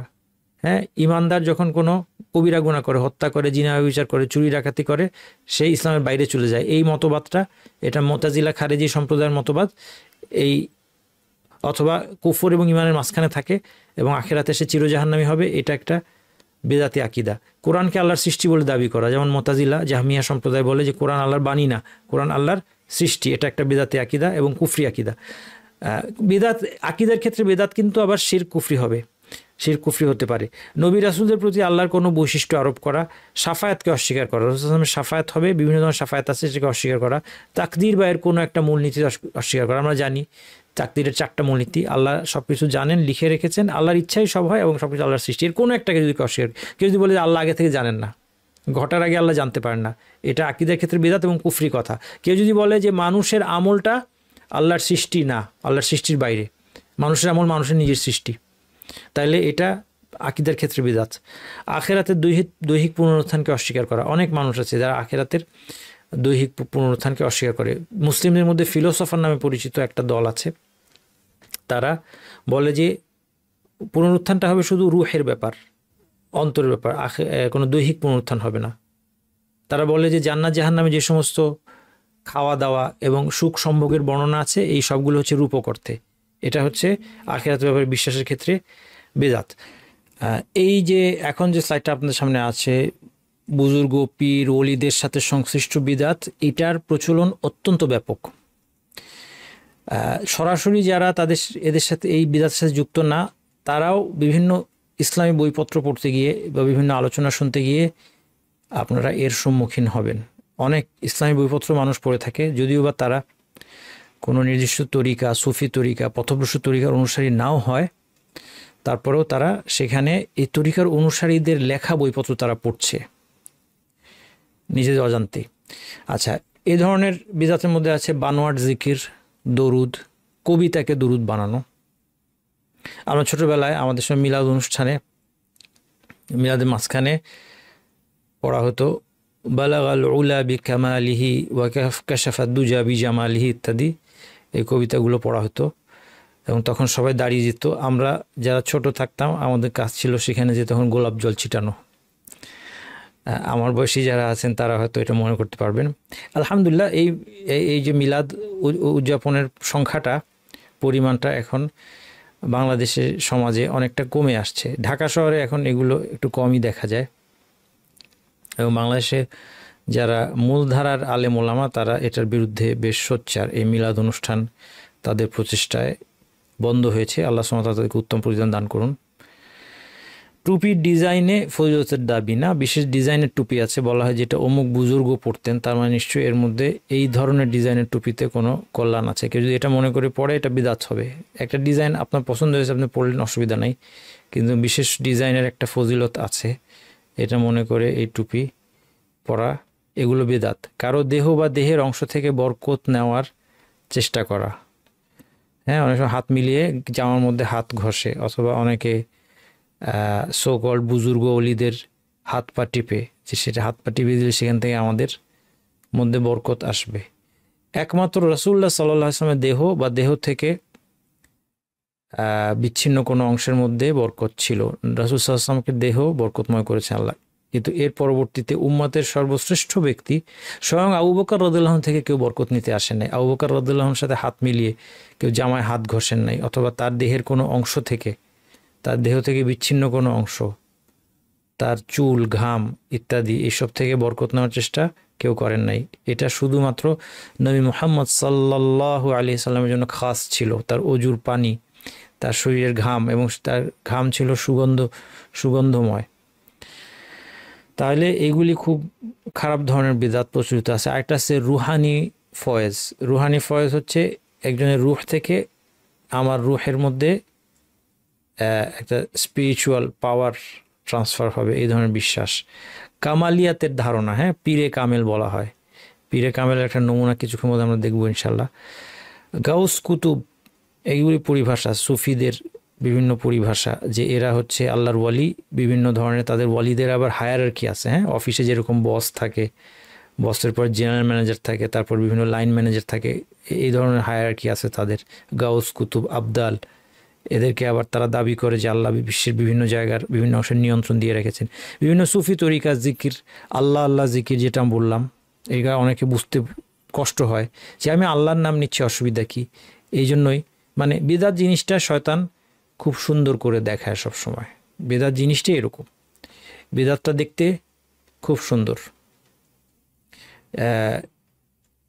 ইন্টারনাল যে ইখলাসটা যেমন কি, ইখলাসটা আমরা দেখেছি ইখলাস আলোচনায় যে ইখলাসের মধ্যে বান্দার কোনো অংশ নাই, ইখলাসের মধ্যে আনন্দ নাই। আনন্দ হচ্ছে কোন জায়গায়? রিয়ার মধ্যে আনন্দ, লোক দেখানোর মধ্যে আনন্দ, দুনিয়ার জন্য কোনো কাজ করতে পারলে আনন্দ। ঠিক একইভাবে বেদাতটা দেখতে সুন্দর। আচ্ছা, ইল্লাল্লাহ জিকির, লা ইলাহা ইল্লাল্লাহ মুহাম্মাদুর রাসূলুল্লাহ, এটা জিকির হবে না, সাক্ষ্য দিতে পারবেন। আপনি হাদিস পড়ছেন, হাদিস পড়তে পড়তে হঠাৎ আপনার মধ্যে একটা ইমোশন আসলো, একটা রিয়েলাইজেশন, নতুন করে রিয়েলাইজ করলেন যে আসলে মুহাম্মদ সাল্লাল্লাহু আলাইহি ওয়াসাল্লাম যিনি আল্লাহর রাসূল, আপনি সাক্ষ্য দিলেন আবেগ থেকে, আশহাদু আল্লা ইলাহা ইল্লাল্লাহ ওয়া আশহাদু আন্না মুহাম্মাদুর রাসূলুল্লাহ। ঠিক আছে, আপনি সাক্ষ্য দিয়েছেন, সাক্ষ্যটাকে রিনিউ করলেন। কিন্তু মুহাম্মদ রাসূলুল্লাহ কোনো জিকির না, লা ইলাহা ইল্লাল্লাহ জিকির। লা ইলাহা ইল্লাল্লাহ কেউ বলতে পারে, যতবার খুশি বলুক, কোনো সংখ্যা নির্ধারণ করে নেবে না। যেগুলি সংখ্যা নির্ধারণ আছে এটা সংখ্যা নির্ধারণ করা যাবে। যেমন সকালের জিকিরের মধ্যে আছে লা ইলাহা ইল্লাল্লাহু ওয়াহদাহু লা শারীকা লাহু লাহুল মুলক ওয়া লাহুল হামদ ওয়া হুয়া আলা কুল্লি শাইইন কাদির। 100 বার আছে, 100 বার পড়া যাবে, কারণ এটা সংখ্যাটা হাদিসে আসছে, সংখ্যাটা হাদিসে আসতে হবে। সুবহানাল্লাহি ওয়া হামদি 100 বার সংখ্যাটা হাদিসের মধ্যে আসছে। কিন্তু মুহাম্মদুর রাসূলুল্লাহ জিকির হিসেবে বলা যাবে না বারবার, শাহাদা সাক্ষ্য হিসেবে বলা যাবে। তারপরে রাসূল সাল্লাল্লাহু আলাইহি সাল্লামের সত্যতা তুলে ধরার জন্য মানুষের সামনে ওয়াজ করার সময় বলা যাবে যে তিনি আল্লাহর রাসূল। খতমে ইউনুস জাতীয় বিভিন্ন ধরনের খতম চালু আছে, তাই না? খতমে ইউনুস 1,25,000 বার লা ইলাহা ইল্লা আনতা সুবহানাকা ইন্নী কুনতু মিনাজ জালিমিন পড়লে মুসিবত দূর হয়, বিপদ দূর হয়। আমরা ছোটবেলায় মানে পয়সা, বিভিন্ন ধরনের পয়সা ছিল তখন, 5 পয়সা, 10 পয়সা, 8 আনা, 4 আনা, এগুলি দিয়ে আমরা হিসাব রাখতাম যে ধরা যাক 500 বার হয়ে গেলে একটা 8 আনা, 1000 বার হয়ে গেলে একটা এই পয়সা। এইভাবে করে আমরা পয়সা দিয়ে হিসাব রেখে খতমে ইউনুস দিতাম বিভিন্ন বিপদের সময়। সপ্তাহে বা মাসের নির্দিষ্ট মসজিদে বা কোথাও একত্রিত হয়ে জিকির করা, প্রতি মাসের শেষ বৃহস্পতিবার জিকিরের হালকা হবে, সেখানে সবাই মিলে একসাথে সম্মিলিত জিকির করবে। প্রতি মাসের অথবা প্রতি সপ্তাহের বৃহস্পতিবারে জিকির হবে, তারপর দোয়া হবে, সম্মিলিত জিকির, সম্মিলিত দোয়া, জিকির করা যাবে। আপনি সুবহানাল্লাহ, আলহামদুলিল্লাহ, লা ইলাহা ইল্লাল্লাহু আকবার, এই ধরনের জিকির যেগুলি কোরআন হাদিসের মধ্যে আসছে আপনি করেন। কিন্তু যখনই এটাকে কোনো একটা ফরম্যাটে বেঁধে ফেলবেন, কোনো একটা রূপ দিবেন যে এইভাবে করা হবে, কাইফিয়া, এই দিনে করা হবে, এইগুলির মধ্যে বিদাত হয়ে যাবে। অমুকের খলিফা, যেটা বললাম, হ্যাঁ আপনারা এটা শুনে থাকবেন না, যে উনি হচ্ছেন অমুক মৌলানা সাহেবের খলিফা অথবা অমুক আলেমের খলিফা। এই খলিফা কনসেপ্টটি কি? খলিফা হচ্ছে মুসলিম বিশ্বে যিনি শাসককে খলিফা বলা হয়। খলিফাতুর রাসূলিল্লাহ, আবু বকর রাদিয়াল্লাহু আনহু ছিলেন খলিফাতুর রাসূল সাল্লাল্লাহু আলাইহি ওয়াসাল্লামের প্রতিনিধি হিসেবে, তিনি মুসলিম বিশ্বের শাসক ছিলেন। আর এই যে এগুলো বেদাতি খলিফা, এটাকে কেন সিস্টেমটা চালু করা হয়েছে যে অমুকের খলিফা হলে মানে কি, মানে সে যেটা বলবে তার কথাটা শরীয়ত হয়ে যাবে, তার স্বপ্নটা শরীয়ত হয়ে যাবে। হ্যাঁ, পরে আমি লিখেছি পীর ধরা ফরজ, এই বেদাতি কথাটা আমাদের সময় চালু আছে। পীরে কামেল কথা চালু আছে। বুজুর্গদের সন্তুষ্টিকে নাজাতের উসিলা মনে করা, অমুক বুজুর্গের সন্তুষ্টি আমার নাজাতের উসিলা কীভাবে হবে? শিরকি কথা। আল্লাহর সন্তুষ্টি আমার নাজাতের উসিলা। কোনো ব্যক্তির কাছে তওবা করার বিশ্বাস, খ্রিস্টানদের থেকে আসছে। খ্রিস্টানরা কী করে? কনফেস করে। চার্চে গিয়ে একটা রুম থাকে, রুমের জানলা থাকে, একদিকে থাকে পাদ্রি, আরেকদিকে থাকে যে তওবা করতে এসেছে, সে বলতে থাকে আমি এই করছি সেই করছি, এবার পাদ্রির হাতে তওবা করতে হয়। এটা আমাদের ইয়েতে চালু হয়ে গেছে, এটা মুসলিম বিশ্বে চালু হয়ে গেছে যে কোনো ব্যক্তির কাছে গিয়ে আমার তওবা করতে হবে, তিনি আমার তওবা গ্রহণযোগ্য করাবেন। স্বপ্নে প্রাপ্ত ইবাদত, বহু ইবাদত আজকারিও দাবি করায় কোথায় পেয়েছেন? এটা স্বপ্নে, এক বুজুর্গ স্বপ্নে দেখলেন তিনি এই আমল করছেন, অতএব এই আমলটা আমরা করব। স্বয়ং যদি আপনি মনে করেন নবী মুহাম্মদ সাল্লাল্লাহু আলাইহি ওয়াসাল্লাম কেউ দেখেছেন, যদি আপনি ভাবেন যে স্বপ্নে এসে আপনাকে এমন একটা আমল করতে বলছে যেটা কোরআন হাদিসে নেই, আপনার জন্য করা জায়েজ নাই। স্বপ্নের মাধ্যমে যদি ওয়াহি দিলেই চলতো, তাহলে এত কষ্ট করে রাসূল সাল্লাল্লাহু আলাইহি ওয়াসাল্লাম অক্লান্ত পরিশ্রম করে, না খেয়ে, যুদ্ধ বিগ্রহ সহ্য করে রাসূল সাল্লাল্লাহু আলাইহি ওয়াসাল্লাম ইসলামের বাণী প্রচারের জন্য এরকম কষ্ট করতেন না। এত সাহাবী শহীদ হওয়ার দরকার ছিল না, সহজ বুদ্ধি ছিল, স্বপ্নে সবাইকে পাইয়ে দিলেই হয়। মৃত্যু কেন্দ্রিক বেদাত, কবর পাকা করা, রং করা, কাপড় দিয়ে ঢাকা, কবর উপর শালু দিয়ে ঢাকা, মোমবাতি আগরবাতি জ্বালানো, আলোকসজ্জা। হ্যাঁ, কবরে এখন কবরস্থানে কবর দেওয়ার প্রয়োজনে লাইট জ্বালানো যাবে, কিন্তু আলোকসজ্জা ডেকোরেট করা যাবে না। কবরের উপর মসজিদ নির্মাণ, কবর কেন্দ্রিক তাওয়াফ, কবরে 4 দিন, তারপর 4 দিন 40 লাশ সামনে নিয়ে কোরআন তেলাওয়াত। আমাদের দেশে মারা গেলে কি হয়, আমার একবার খুব নিকটাত্মীয়জন মারা গেলেন, তো আমি সেখানে গেলাম, গিয়ে দেখি আমি পৌঁছাতে ওনার ছেলে, সে আবার নিজে নাস্তিক টাইপের, তো সেখানে খতম চালু করে দিয়েছে, সেখানে খতম শুরু হয়ে গেছে, আগরবাতি জ্বলতেছে, কয়েকজন বসে কোরআন খতম দিচ্ছে। বেদাতি কাজ, বেদাত চালু হয়ে গেছে। হ্যাঁ, কিন্তু যারা আবার চালু করছে তারা কিন্তু ধর্ম বিশ্বাসত করে না, কিন্তু বেদাত চালু করার ব্যাপারে খুব অগ্রসর। কবরে মাটি দেওয়ার সময় 3 মুঠ মাটি দেওয়ার সময়, 1 মুঠ দেওয়ার সময় বলে মিনহা খালাকনাকুম, আরেক মুঠ দেওয়ার সময় মাটি দেওয়া ঠিক আছে, কিন্তু মাটি দেওয়ার সময় মিনহা খালাকনাকুম ওয়া ফিহা নুঈদুকুম ওয়া মিনহা নুখরিজুকুম তারাতান উখরা। 3 মুঠে এই 3টা বাক্য বিদাত। মৃত্যুবার্ষিকীকে সাদাকা দোয়া করা, মৃতের জন্য সাদাকা, মৃতের পক্ষ থেকে সাদাকা করতে পারেন, দোয়া তো করবেনই। যখনই একটা নির্দিষ্ট দিনে এই কাজটা করবেন, নির্দিষ্ট একটা দিনে, তখনই সেটা কি হয়ে যাবে, তখনই বেদাত হয়ে যাবে, যে মৃত্যুবার্ষিকী ওই দিনে। অথবা নির্দিষ্ট দিনে কবর জিয়ারত করতে যায়, শবে বরাত, শবে কদর উপলক্ষে কি করে, কবর জিয়ারত করতে যায়। কবরস্থানে কোরআন তেলাওয়াত, কবরের নিকট দাঁড়িয়ে নির্দিষ্ট, আমরা ছোটবেলায় কবর জিয়ারত বলতে বুঝতাম কবর সামনে গিয়ে দাঁড়াইতাম, তারপর এইভাবে হাত বাঁধতাম, এইভাবে। হ্যাঁ, নামাজে তো এইভাবে হাত বাঁধি, ওইখানে এইভাবে হাত বাঁধতাম, হাত বেঁধে তারপরে সূরা ফাতিহা পড়া, নির্দিষ্ট কিছু সূরা আয়াত করে আবার সওয়াব বকশানো, হাত বেঁধে দাঁড়ানো, বেদাত এগুলি। নির্দিষ্ট দিনে কবর জিয়ারত, কবরের পাশে জবেহ করা, ইবাদত ও মুআমালাতের বেদাত। মুখে নিয়ত উচ্চারণ, তাই না? ফরজ নামাজের নিয়ত, বিতের নামাজের নিয়ত, নফল নামাজের, ঈদের নামাজ, জুমার নামাজের নিয়ত, জানাজার নামাজের নিয়ত, এই বই পড়লে শিখতে পারবেন। আছে না বইয়ের অ্যাডভার্টাইজ শোনা যায়, কোন নামাজের কি নিয়ত, এই বই পড়লে আপনি শিখতে পারবেন। সব বেদাত এগুলো। মুখে নিয়ত অন্তরের বিষয়, আল্লাহ ভালো জানেন অন্তরের মধ্যে কি আছে। আপনি নামাজের মধ্যে দাঁড়িয়ে আমি নিয়ত করেছি নামাজে নুসাল্লিল্লাহি তাআলা 4 রাকাত, 4 রাকাত নামাজ পড়ব, জোহরের 4 রাকাত নামাজ এই ইমামের পিছনে। তাহলে আরও বলেন, ইমামের নাম, ইমামের পিতার নাম বলেন, কত তারিখ বলেন, দিনক্ষণ, সব কিছুই গুলো বাদ থাকবে কেন? এগুলো যখন বলেছেন কোত্থেকে বললেন? এগুলো তো কোরআন হাদিসে নাই। তাহলে বাকি তথ্য দিতে হবে আল্লাহকে, সব তথ্য দেন, আপনার বাসার ঠিকানা দেন, আপনার বাসার গুগল ম্যাপ লোকেশনটাও বলেন।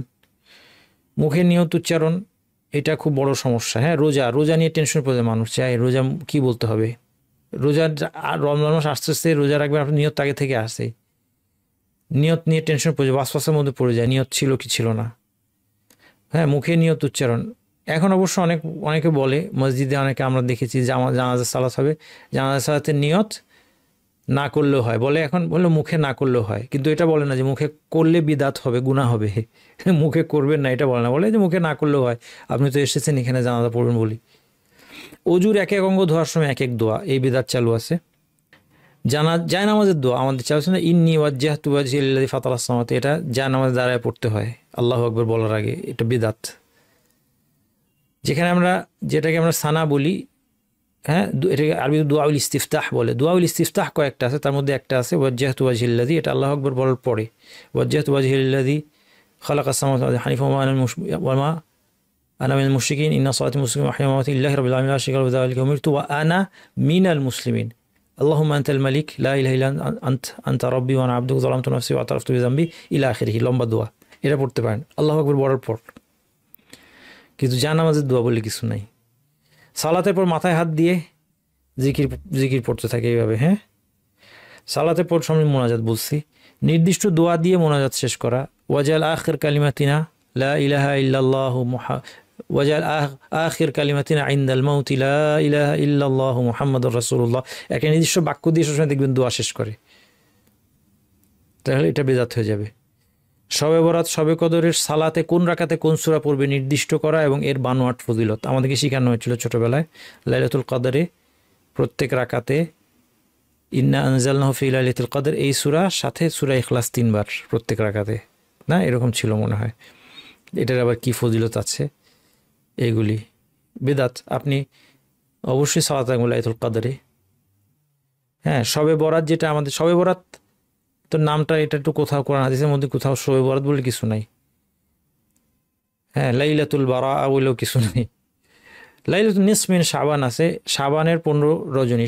শাবানের 15 তারিখের রাতের সম্পর্কে আমাদের আকীদা কি হবে? এই রাতের ফজিলত বর্ণনা করে বেশ কিছু হাদিস, সবগুলি দুর্বল, সবগুলি হাদিস দুর্বল। কোনো কোনো হাদিস কেউ কেউ বলছেন হাসান পর্যায়ের এই রাতের ফজিলত বর্ণনা করে, কিন্তু এই রাতে কোনো ইবাদত সাব্যস্ত হয় নাই। তাহলে যদি তর্কের খাতিরে ধরেও নেওয়া হয় যে এই রাতে কোনো ফজিলত আছে, যদি ধরেও নেই তর্কের খাতিরে, এই রাতের কোনো ইবাদত সাব্যস্ত হয় নাই। লাইলাতুল কদরের ফজিলত সাব্যস্ত, কোনো সন্দেহ নাই, কিন্তু লাইলাতুল কদরে এরকম নির্দিষ্ট ফরম্যাটে সালাত আদায় করা বেদাত। সালাম ফেরানোর পর ডানে বামে মুসাফা করা অনেকে করে, এটা বেদাত, নিয়মিত করে, মনে করে এটা একটা করণীয়। জুমাতুল বিদা, জুমাতুল দেখেন নামের মধ্যেই, বাংলাদেশে তো ওই যে ওয়াওকে ওয়াও বলতে পারে না, কি বলে বা বলে, এই জন্য একদম নামটা সঠিক হয়ে গেছে, তাই না? নামটা ছিল, তারা দিতে চাইছিল জুমাতুল ওয়াদা, বিদায়ী জুমা, কিন্তু ওয়াও বলতে পারে না তো বলছে জুমাতুল বিদা। ঠিকই হয়েছে নামটা, বেদাতি জুমা, বেদাতি জুমাই। কারণ এই শেষ জুমার মধ্যে আলাদা বেশি দেখবেন লোক বেশি হয়। এটা যে বেদাত বুঝবেন কিভাবে? এখানে লোক বেশি হয় কেন? তার মানে লোক বুঝতে পারছে কি যে এখানে বিশেষ ফজিলত আছে। কোনো বিশেষ ফজিলত নাই, সব জুমা একই ব্যাপার। রমাদানের শেষ জুমা কোনো আলাদা কিচ্ছু নাই। জানাজার পর পুনরায় দোয়া করে, দাফন করার পর আবার সম্মিলিত দোয়া না করলে তো হয় না। দাফন করার পরে দোয়া না করলে মনে হয় যেন নাজাত পেলবে না, কবর নাজাত পাবে না। হ্যাঁ, যারা দোয়া করায় যদি আপনি বিরোধিতা করেন তাহলে তারা খুব রাগ করবে, কারণ এটা তাদের ইনকাম। কবরস্থানে একদল লোকের ইনকাম কি, যে কবর দাফন কবর দোয়া করে টাকা নিবে। এটা একটা মজার জিনিস। টাকা বন্ধ করে দিলে কিন্তু আপনার অনেক বেদাত বন্ধ হয়ে যাবে। বেদাতগুলি চালু রাখছে যারা, তারা কী জন্য চালু রাখছে? অনেকে এটা টাকার কারণে চালু রাখছে। এটা একটা বড় একটা আয়ের উৎস। তারাবি 4 রাকাত পরপর নির্দিষ্ট দোয়া করে না, 4 রাকাত 20 রাকাত তারাবি পড়েন, ঠিক আছে, অসুবিধা নেই। 4 রাকাত পরপর আবার 20 রাকাতের বিশেষ ফজিলত মনে করা যাবে না, কারণ 20 রাকাত এটার কোনো বিশেষ ফজিলতের নবী সাল্লাল্লাহু আলাইহি ওয়াসাল্লাম সাব্যস্ত হয় নাই। আচ্ছা, এবার 4 রাকাত পরপর কি করে? 4 রাকাত পরপর নির্দিষ্ট একটা দোয়া পড়ে বেদাত। বেশি সওয়াব মনে করে পাগড়ি পরে সালাত আদায় করে, শুধু নামাজের সময় পাগড়ি পরে, মনে করে যে পাগড়ি পরে নামাজ, পাগড়ি ছাড়া নামাজের করতে অনেক গুণ বেশি সওয়াব ইত্যাদি। অনেকের পাগড়ি রাখা থাকে ওই জায়গায়, অনেক সময় ইমামের ওখানে পাগড়ি রাখা থাকে। মুসল্লিরা অনেকে আছে। দেখেন, পাগড়ি বলে পোশাকের সুন্নত, পাগড়ি কোনো পোশাকের সুন্নত না।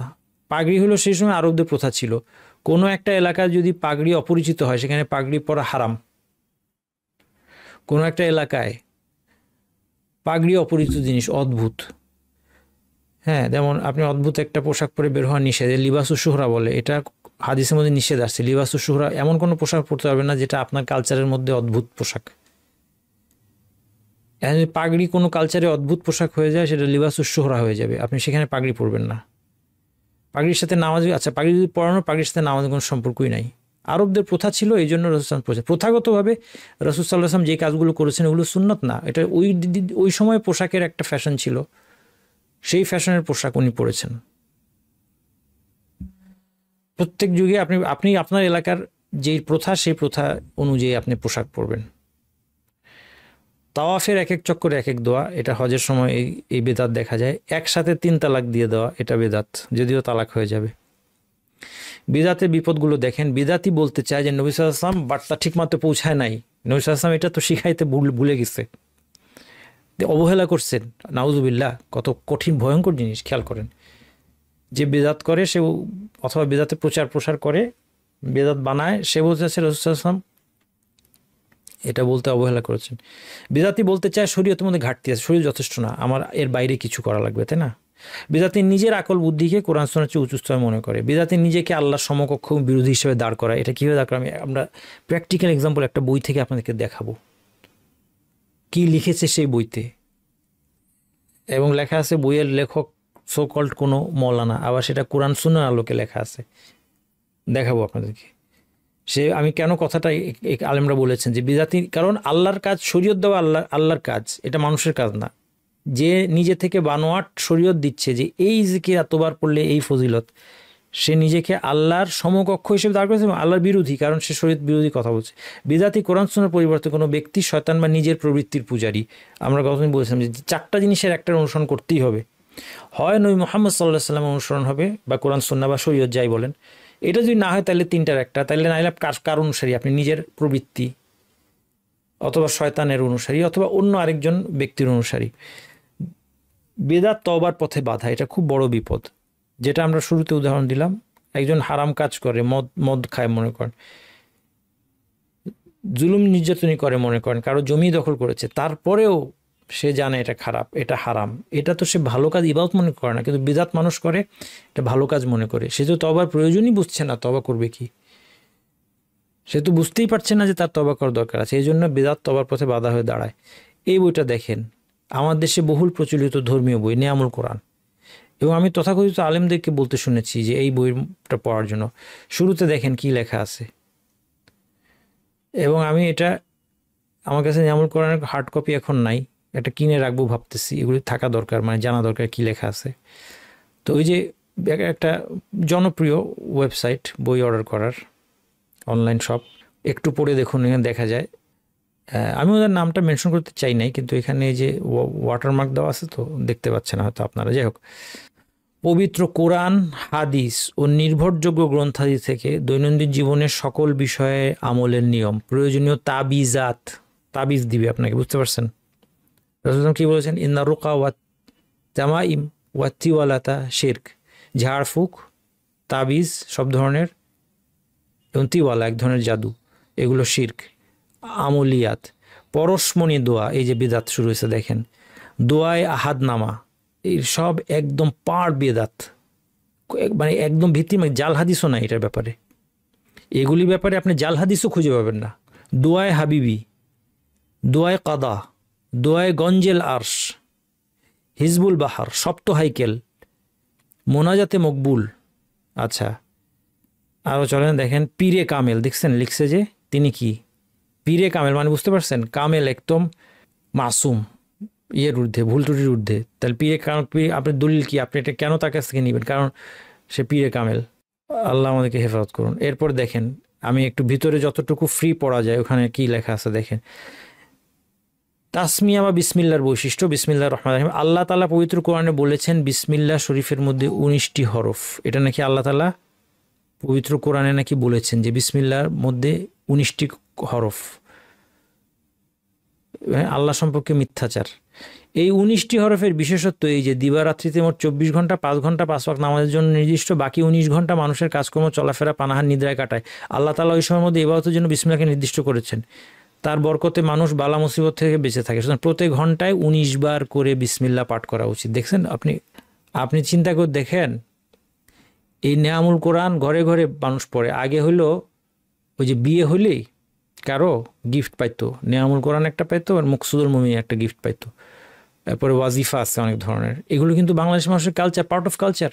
নামাজ পড়ে না কিন্তু নিয়ামুল কোরআন পড়ে। এইবার দেখেন, আপনি আর বেশি দূর সহ্য করতে পারবেন না। হ্যাঁ, এটা দেখেন কি বলছে। আচ্ছা, হযরত নবী করিম সাল্লাল্লাহু আলাইহি ওয়াসাল্লাম বলেন যে কোনো বৈধ কাজ শুরু করার পূর্বে বিসমিল্লাহ না পড়লে সেই কাজে বরকত হয় না। আচ্ছা ঠিক আছে, মানলাম। দ্বিতীয়টা দেখেন, আল্লাহ তাআলা কোনো এক নবীকে জানিয়েছেন, দেখেন কোনো একটা রেফারেন্স নাই কিন্তু, দেখছেন কোনো কোরআন হাদিস, কিন্তু কোরআন হাদিসের আলোকে এটা কিন্তু এটা লিখছে, বই তাহকিক করেছে।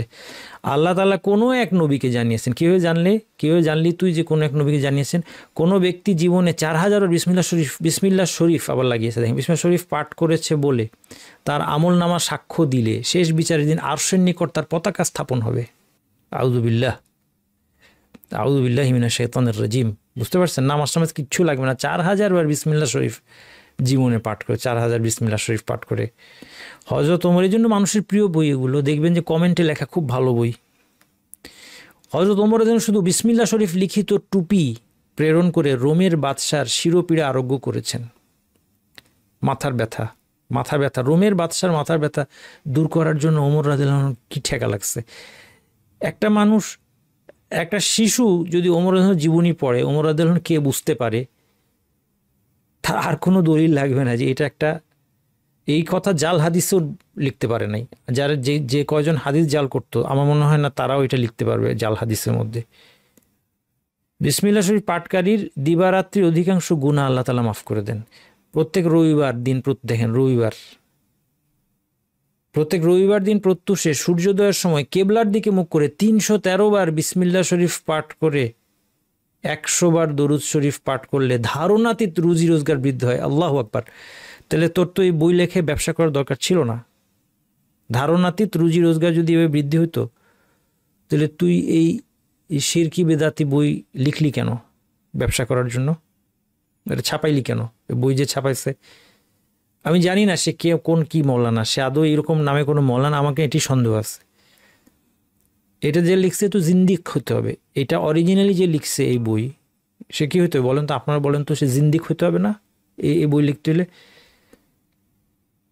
7 দিন প্রত্যহ রোজা রেখে নির্জনে মনোযোগের সহিত 7, 8, 6 বার বিসমিল্লাহ, বুঝছেন? এটা আবার এটার কোড আছে। আবার শরীফ পাঠ করলে মনের বাসনা পূরণ হয় প্রত্যহ। আর কি আর পড়ার দরকার নাই। সর্বশেষ আমরা বেদাতের ব্যাপারে কোরআন হাদিসে কিছু সতর্কবাণী আলেমদের কিছু কথা শুনে আমরা শেষ করব। রাসূল আল্লাহ তাআলা সাবধান করেছেন কোরআনে, ওয়া আন্না হাযা সিরাতি মুস্তাকিমান ফাত্তাবিউহু, এটা আমার পথ, একটা সোজা একটা রাজপথ, এর অনুসরণ করো। ওয়ালা তাত্তাবিউস সুবুল, বিভিন্ন পথের অনুসরণ করো না। ফাতাফাররাকা বিকুম আন সাবিলি, তাহলে এই পথগুলো আল্লাহর পথ থেকে তোমাদেরকে নিয়ে সরে যাবে। যালিকুম ওয়াসাকুম বিহি লাআল্লাকুম তাত্তাকুন, আল্লাহ তোমাদেরকে এই ওসিয়ত করেছেন যেন তোমরা তাকওয়ার অধিকারী হও। কিন্তু আমাদেরকে হাসা উচিত নাকি কান্নাই উচিত? আমারও হাসি পাচ্ছে, ওদের ইয়ের শুনে আমারও হাসি পেয়েছে। কিন্তু এটা আসলে বাংলাদেশের অবস্থা দেখলে আপনার কিন্তু কান্না পাবে। এইগুলি মানুষ কিভাবে অনুসরণ করে। ছোটবেলায় আমরা ধর্মীয় বই বলতে জানতাম এই নিয়ামুল কোরআন, এখন নিশ্চয়ই কমে এসেছে সমাজে।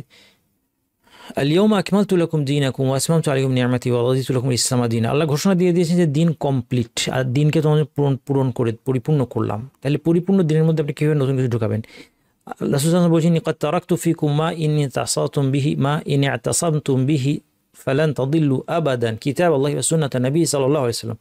তোমাদের মধ্যে এমন কিছু রেখে যাচ্ছি যেটা আঁকড়ে ধরলে তোমরা কখনোই পথভ্রষ্ট হবে না, আল্লাহর কিতাব এবং নবী সাল্লাল্লাহু আলাইহি ওয়াসাল্লামের সুন্নাহ। ফাইন্না খায়রাল হাদিসি কিতাবুল্লাহ, নবী সাল্লাল্লাহু আলাইহি ওয়াসাল্লাম এটা বলতেন, ফাইন্না খায়রাল হাদিসি কিতাবুল্লাহ, সর্বোত্তম কথা হচ্ছে আল্লাহর কিতাব। ওয়া খায়রুল হুদা হুদা মুহাম্মাদিন, সবচেয়ে উত্তম হেদায়েত হচ্ছে মুহাম্মদ সাল্লাল্লাহু আলাইহি ওয়াসাল্লামের হেদায়েত। ওয়া শাররুল উমুরি মুহদাসাতুহা, নিকৃষ্টতম বিষয় হচ্ছে নব উদ্ভাবিত বিষয়। ওয়া কুল্লু বিদআতিন দালালা, প্রত্যেক বিদআত হচ্ছে পথভ্রষ্টতা।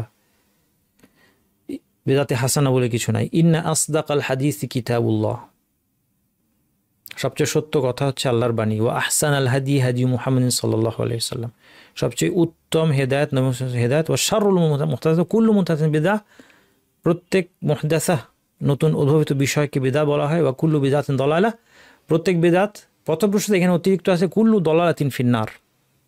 ইয়া আইয়ুহার রাসূল বাল্লিগ মা উনজিলা ইলাইকা মির রাব্বিক, তোমার রব থেকে যা তোমাকে নাজিল করা হয় তোমার প্রতি এটা পৌঁছে দাও। ইল্লাম তাফআল ফামা বাল্লাগতা রিসালাতা, যদি এটা তুমি না করো তোমার বার্তা তুমি প্রচার করো নাই। তারপরে কিভাবে আপনি দাবি করবে যে নবী সাল্লাল্লাহু আলাইহি ওয়াসাল্লাম বলেন নাই অমুক বুজুর্গ অমুক ইমাম? অনেকে দাবি করে এটা কোত্থেকে পেলে? রাসূল সাল্লাল্লাহু আলাইহি ওয়াসাল্লাম গোপনে একজনকে বলেছেন, গোপনে আলীকে বলেছেন, আলী গোপনে অমুককে বলেছেন, এইভাবে গোপন ইমামের চেইন ধরে আমরা জেনেছি। অথচ আল্লাহ তাআলা বলছেন বাল্লিগ মা উনজিলা ইলাইকা, তুমি তাবলীগ করো, পৌঁছে দাও, সবার কাছে পৌঁছে দাও। তোমার কাজ বয়ান করা, সবাইকে জানিয়ে দেওয়া। আল্লাহ সুবহানাহু ওয়া তাআলা সত্যকে ঘুরিয়ে ফিরিয়ে বিভিন্নভাবে কোরআন হাদিসে আল্লাহ সুবহানাহু ওয়া তাআলা শিরকের বিরুদ্ধে কতটা আয়াত নাযিল করেছেন বলেন তো কোরআনে? কেন বলেন তো? কারণ যেন কোনো রকমের স্কোপ না থাকে। আপনি ভাবতে পারেন যে এতবার শিরক নিয়ে বলার দরকার কি, যেন কারো কোনো কিছু বলার স্কোপ না থাকে, যে বারবার তোমাদেরকে ওয়া কাযালিকা আনজালনাহু কুরআনান আরাবিয়্যান ওয়া সাররাফনা ফীহি মিনাল ওয়াঈদি লাআল্লাহুম ইয়াত্তাকুন। সাররাফনা, তাসরিফ শব্দের অর্থ বিভিন্নভাবে ঘুরিয়ে ফিরিয়ে ব্যাখ্যা করা, বিভিন্নভাবে ঘুরিয়ে ফিরিয়ে তাদেরকে সতর্ক করেছি। লাআল্লাহুম ইয়াত্তাকুনা, যেন তারা ভয় করে। আও ইউহদিসু লাহুম যিকরা, যেন এটা তাদের মধ্যে একটা সচেতনতার জন্ম দেয়। সেখানে কেউ তারা বলছে যে নবী মুহাম্মদ গোপনে অমুককে শিখিয়েছে, অমুক আবার গোপনে অমুককে শিখিয়েছে। সে অমুকরা কারা, পরের অমুকরা কারা? সব অজানা ব্যক্তিত্ব। রাসূল সাল্লাল্লাহু আলাইহি ওয়াসাল্লাম কি বলেছেন, মা বাকিয়া শাইউন ইউকাররিবু মিনাল জান্নাহ ওয়া ইউবাঈদু মিনান নারি ইল্লা ওয়াকাদ বুয়্যিনা লাকুম। এমন কিছু যা জান্নাতের নিকটবর্তী করে এবং জাহান্নাম থেকে দূরবর্তী করে, তার সবই তোমাদের জন্য স্পষ্ট করে দেওয়া হয়েছে। বুয়্যিনা লাকুম, স্পষ্ট করে দেওয়া হয়েছে, গোপন রাখি নাই আমি কোনো কিছু। রাসূল সাল্লাল্লাহু আলাইহি ওয়াসাল্লাম বলছেন এমন কিছু যদি থাকে যেটা করে একটু জান্নাতের দিকে যেতে পারবে, একটু জাহান্নাম থেকে সরতে পারবে, সেটা তোমাদের জন্য বয়ান করে দেওয়া হয়েছে, স্পষ্ট করে ব্যাখ্যা করে দেওয়া হয়েছে। মুআয রাদিয়াল্লাহু আনহু বলছেন, তোমাদের সামনে অনেক ফিতনার সম্পদে আধিক্য থাকবে, আল কোরআনের দরজা উন্মুক্ত হবে, সবাই কোরআন পড়বে, মুমিন মুনাফিক পুরুষ নারী ছোট বড় দাস স্বাধীন ব্যক্তি সবাই কোরআন বুঝে না বুঝে পড়বে, মুখস্থ করবে। শীঘ্রই এমন সময় আসবে যখন একজন বলবে, কি ব্যাপার, আমি কোরআন পড়েছি কিন্তু মানুষ আমার অনুসরণ করে না, নতুন কিছু উদ্ভাবন করার আপন তারা আমার অনুসারী হবে না, কাজেই তোমরা বিদআত সম্পর্কে সাবধান থাকবে, নব উদ্ভাবিত বিষয় মুহদাসাত সম্পর্কে তোমরা সাবধান থাকবে, কারণ এই সব কিছুই পথভ্রষ্টতা। ইবনু মাসউদ বলেন, ইত্তাবিউ ওয়ালা তাবতাদিউ, তোমরা ইত্তিবা করো, বিদআত করো না, ফাকাদ কুফিতুম, এটাই তোমাদের জন্য যথেষ্ট। এটা দিন, ইসলামের এসেন্স। নতুন কিছু আবিষ্কার করতে হবে না, কোনো দরকার নাই, আবিষ্কার করার কিছু নাই ইসলামে, শুধু ফলো করা, শুধু ফলো। কাকে ফলো করব? রাসূলুল্লাহ সাল্লাল্লাহু আলাইহি সাল্লাম। কিভাবে? সাহাবীরা যেভাবে তাকে বুঝেছেন সেভাবে, কোরআন হাদিস যেভাবে সাহাবীরা বুঝেছেন, সালাফরা, সাহাবী তাবি 3 জেনারেশন। আইয়ুব আস-সাখতিয়ানি, এই কথাটা আমার খুব প্রিয়, তিনি বলছেন, বিদআতি যতই কঠোর সাধনা করে ততই সে আল্লাহর থেকে দূরে সরে যায়, যত বেশি পরিশ্রম তত বেশি দূরে যাবেন। খুলনায় উঠেছেন দিনাজপুরের গাড়িতে, আপনি গাড়ি যত জোরে ছুটবে তত খুলনা থেকে দূরত্ব বাড়বে। এই কথাটা দেখেন, অমূল্য একটা কথা। ইবনুল মাজিশুন বলেন, আমি মালিক রহমতুল্লাহ বলতে শুনি, ইমাম মালিক মদিনার ইমাম, তিনি বলেছেন যে ইসলামের নতুন কিছু উদ্ভাবন করে একে হাসানা বা সুন্দর মনে করে, হ্যাঁ, বিদা হাসানা, নতুন কিছু উদ্ভাবন করে, সে দাবি করে যে মুহাম্মদ সাল্লাল্লাহু আলাইহি ওয়াসাল্লাম বার্তা পৌঁছানোর ক্ষেত্রে খেয়ানত করেছেন, নাউজুবিল্লাহ। তার এই কথার অর্থ হচ্ছে নবী সাল্লাল্লাহু আলাইহি ওয়াসাল্লাম খেয়ানত করেছেন। কেননা আল্লাহ বলেছেন, আজ আমি তোমাদের জন্য তোমাদের দিনকে পরিপূর্ণ করলাম। আল্লাহ দিন পরিপূর্ণ করে দেওয়ার পর তো না জানার কোনো সুযোগ থাকে না।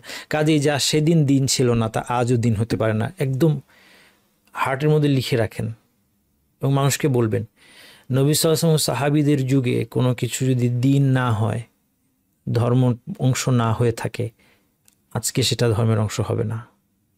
বিদআত চেনার মূলনীতি। ইমাম শাতিবী বলেন, বিদআতি তার কর্মকাণ্ড ও বক্তব্যের মাধ্যমে বলতে চায় শরীয়ত পূর্ণ হয় নাই, শরীয়ত পূর্ণ হওয়া বাকি আছে, এতে কিছু অংশ বাকি আছে যা পূর্ণ করা ওয়াজিব বা মুস্তাহাব। সে যদি বলে যে আমার এই কাজটা ওয়াজিব, তখন এটা সে বলতে যাচ্ছে যে এটা ওয়াজিব অংশ, এটা বাকি আছে। মুস্তাহাব বললে যে এটা মুস্তাহাব, এটা উত্তম, এটা বাকি ছিল, আমার বলে দিতে হচ্ছে, তাই না? 500 বারই জিকির করতে হবে, এই সময়ে এই সূরাগুলি পড়তে হবে। সূরাকে যদি সময়ের সাথে দলিল ছাড়া আপনি বেঁধে ফেলেন, অথবা এই 5টা সূরা প্রতিদিন পড়তে হবে, দলিল ছাড়া যদি বেঁধে ফেলেন, তার মানে কি যে পড়তে হবে, এটা উত্তম পড়া, এটা দিনের অংশ ছিল না, আপনি পূর্ণ করতে যাচ্ছেন। কেননা সে যদি দিনকে সব দিক থেকে পূর্ণ বলে বিশ্বাস করতো, তবে নতুন কিছু উদ্ভাবন করতো না, কিংবা এতে কোনো সংশোধন আনার চেষ্টা করতো না। এই জন্য যে এরকম কিছু দাবি করবে সে সরল পথ থেকে বিচ্যুত। সুবহানাকাল্লাহি ওয়া বিহামদিহি আশহাদু আল্লা ইলাহা ইল্লা আনতা আস্তাগফিরুকা ওয়া আতুবু ইলাইক।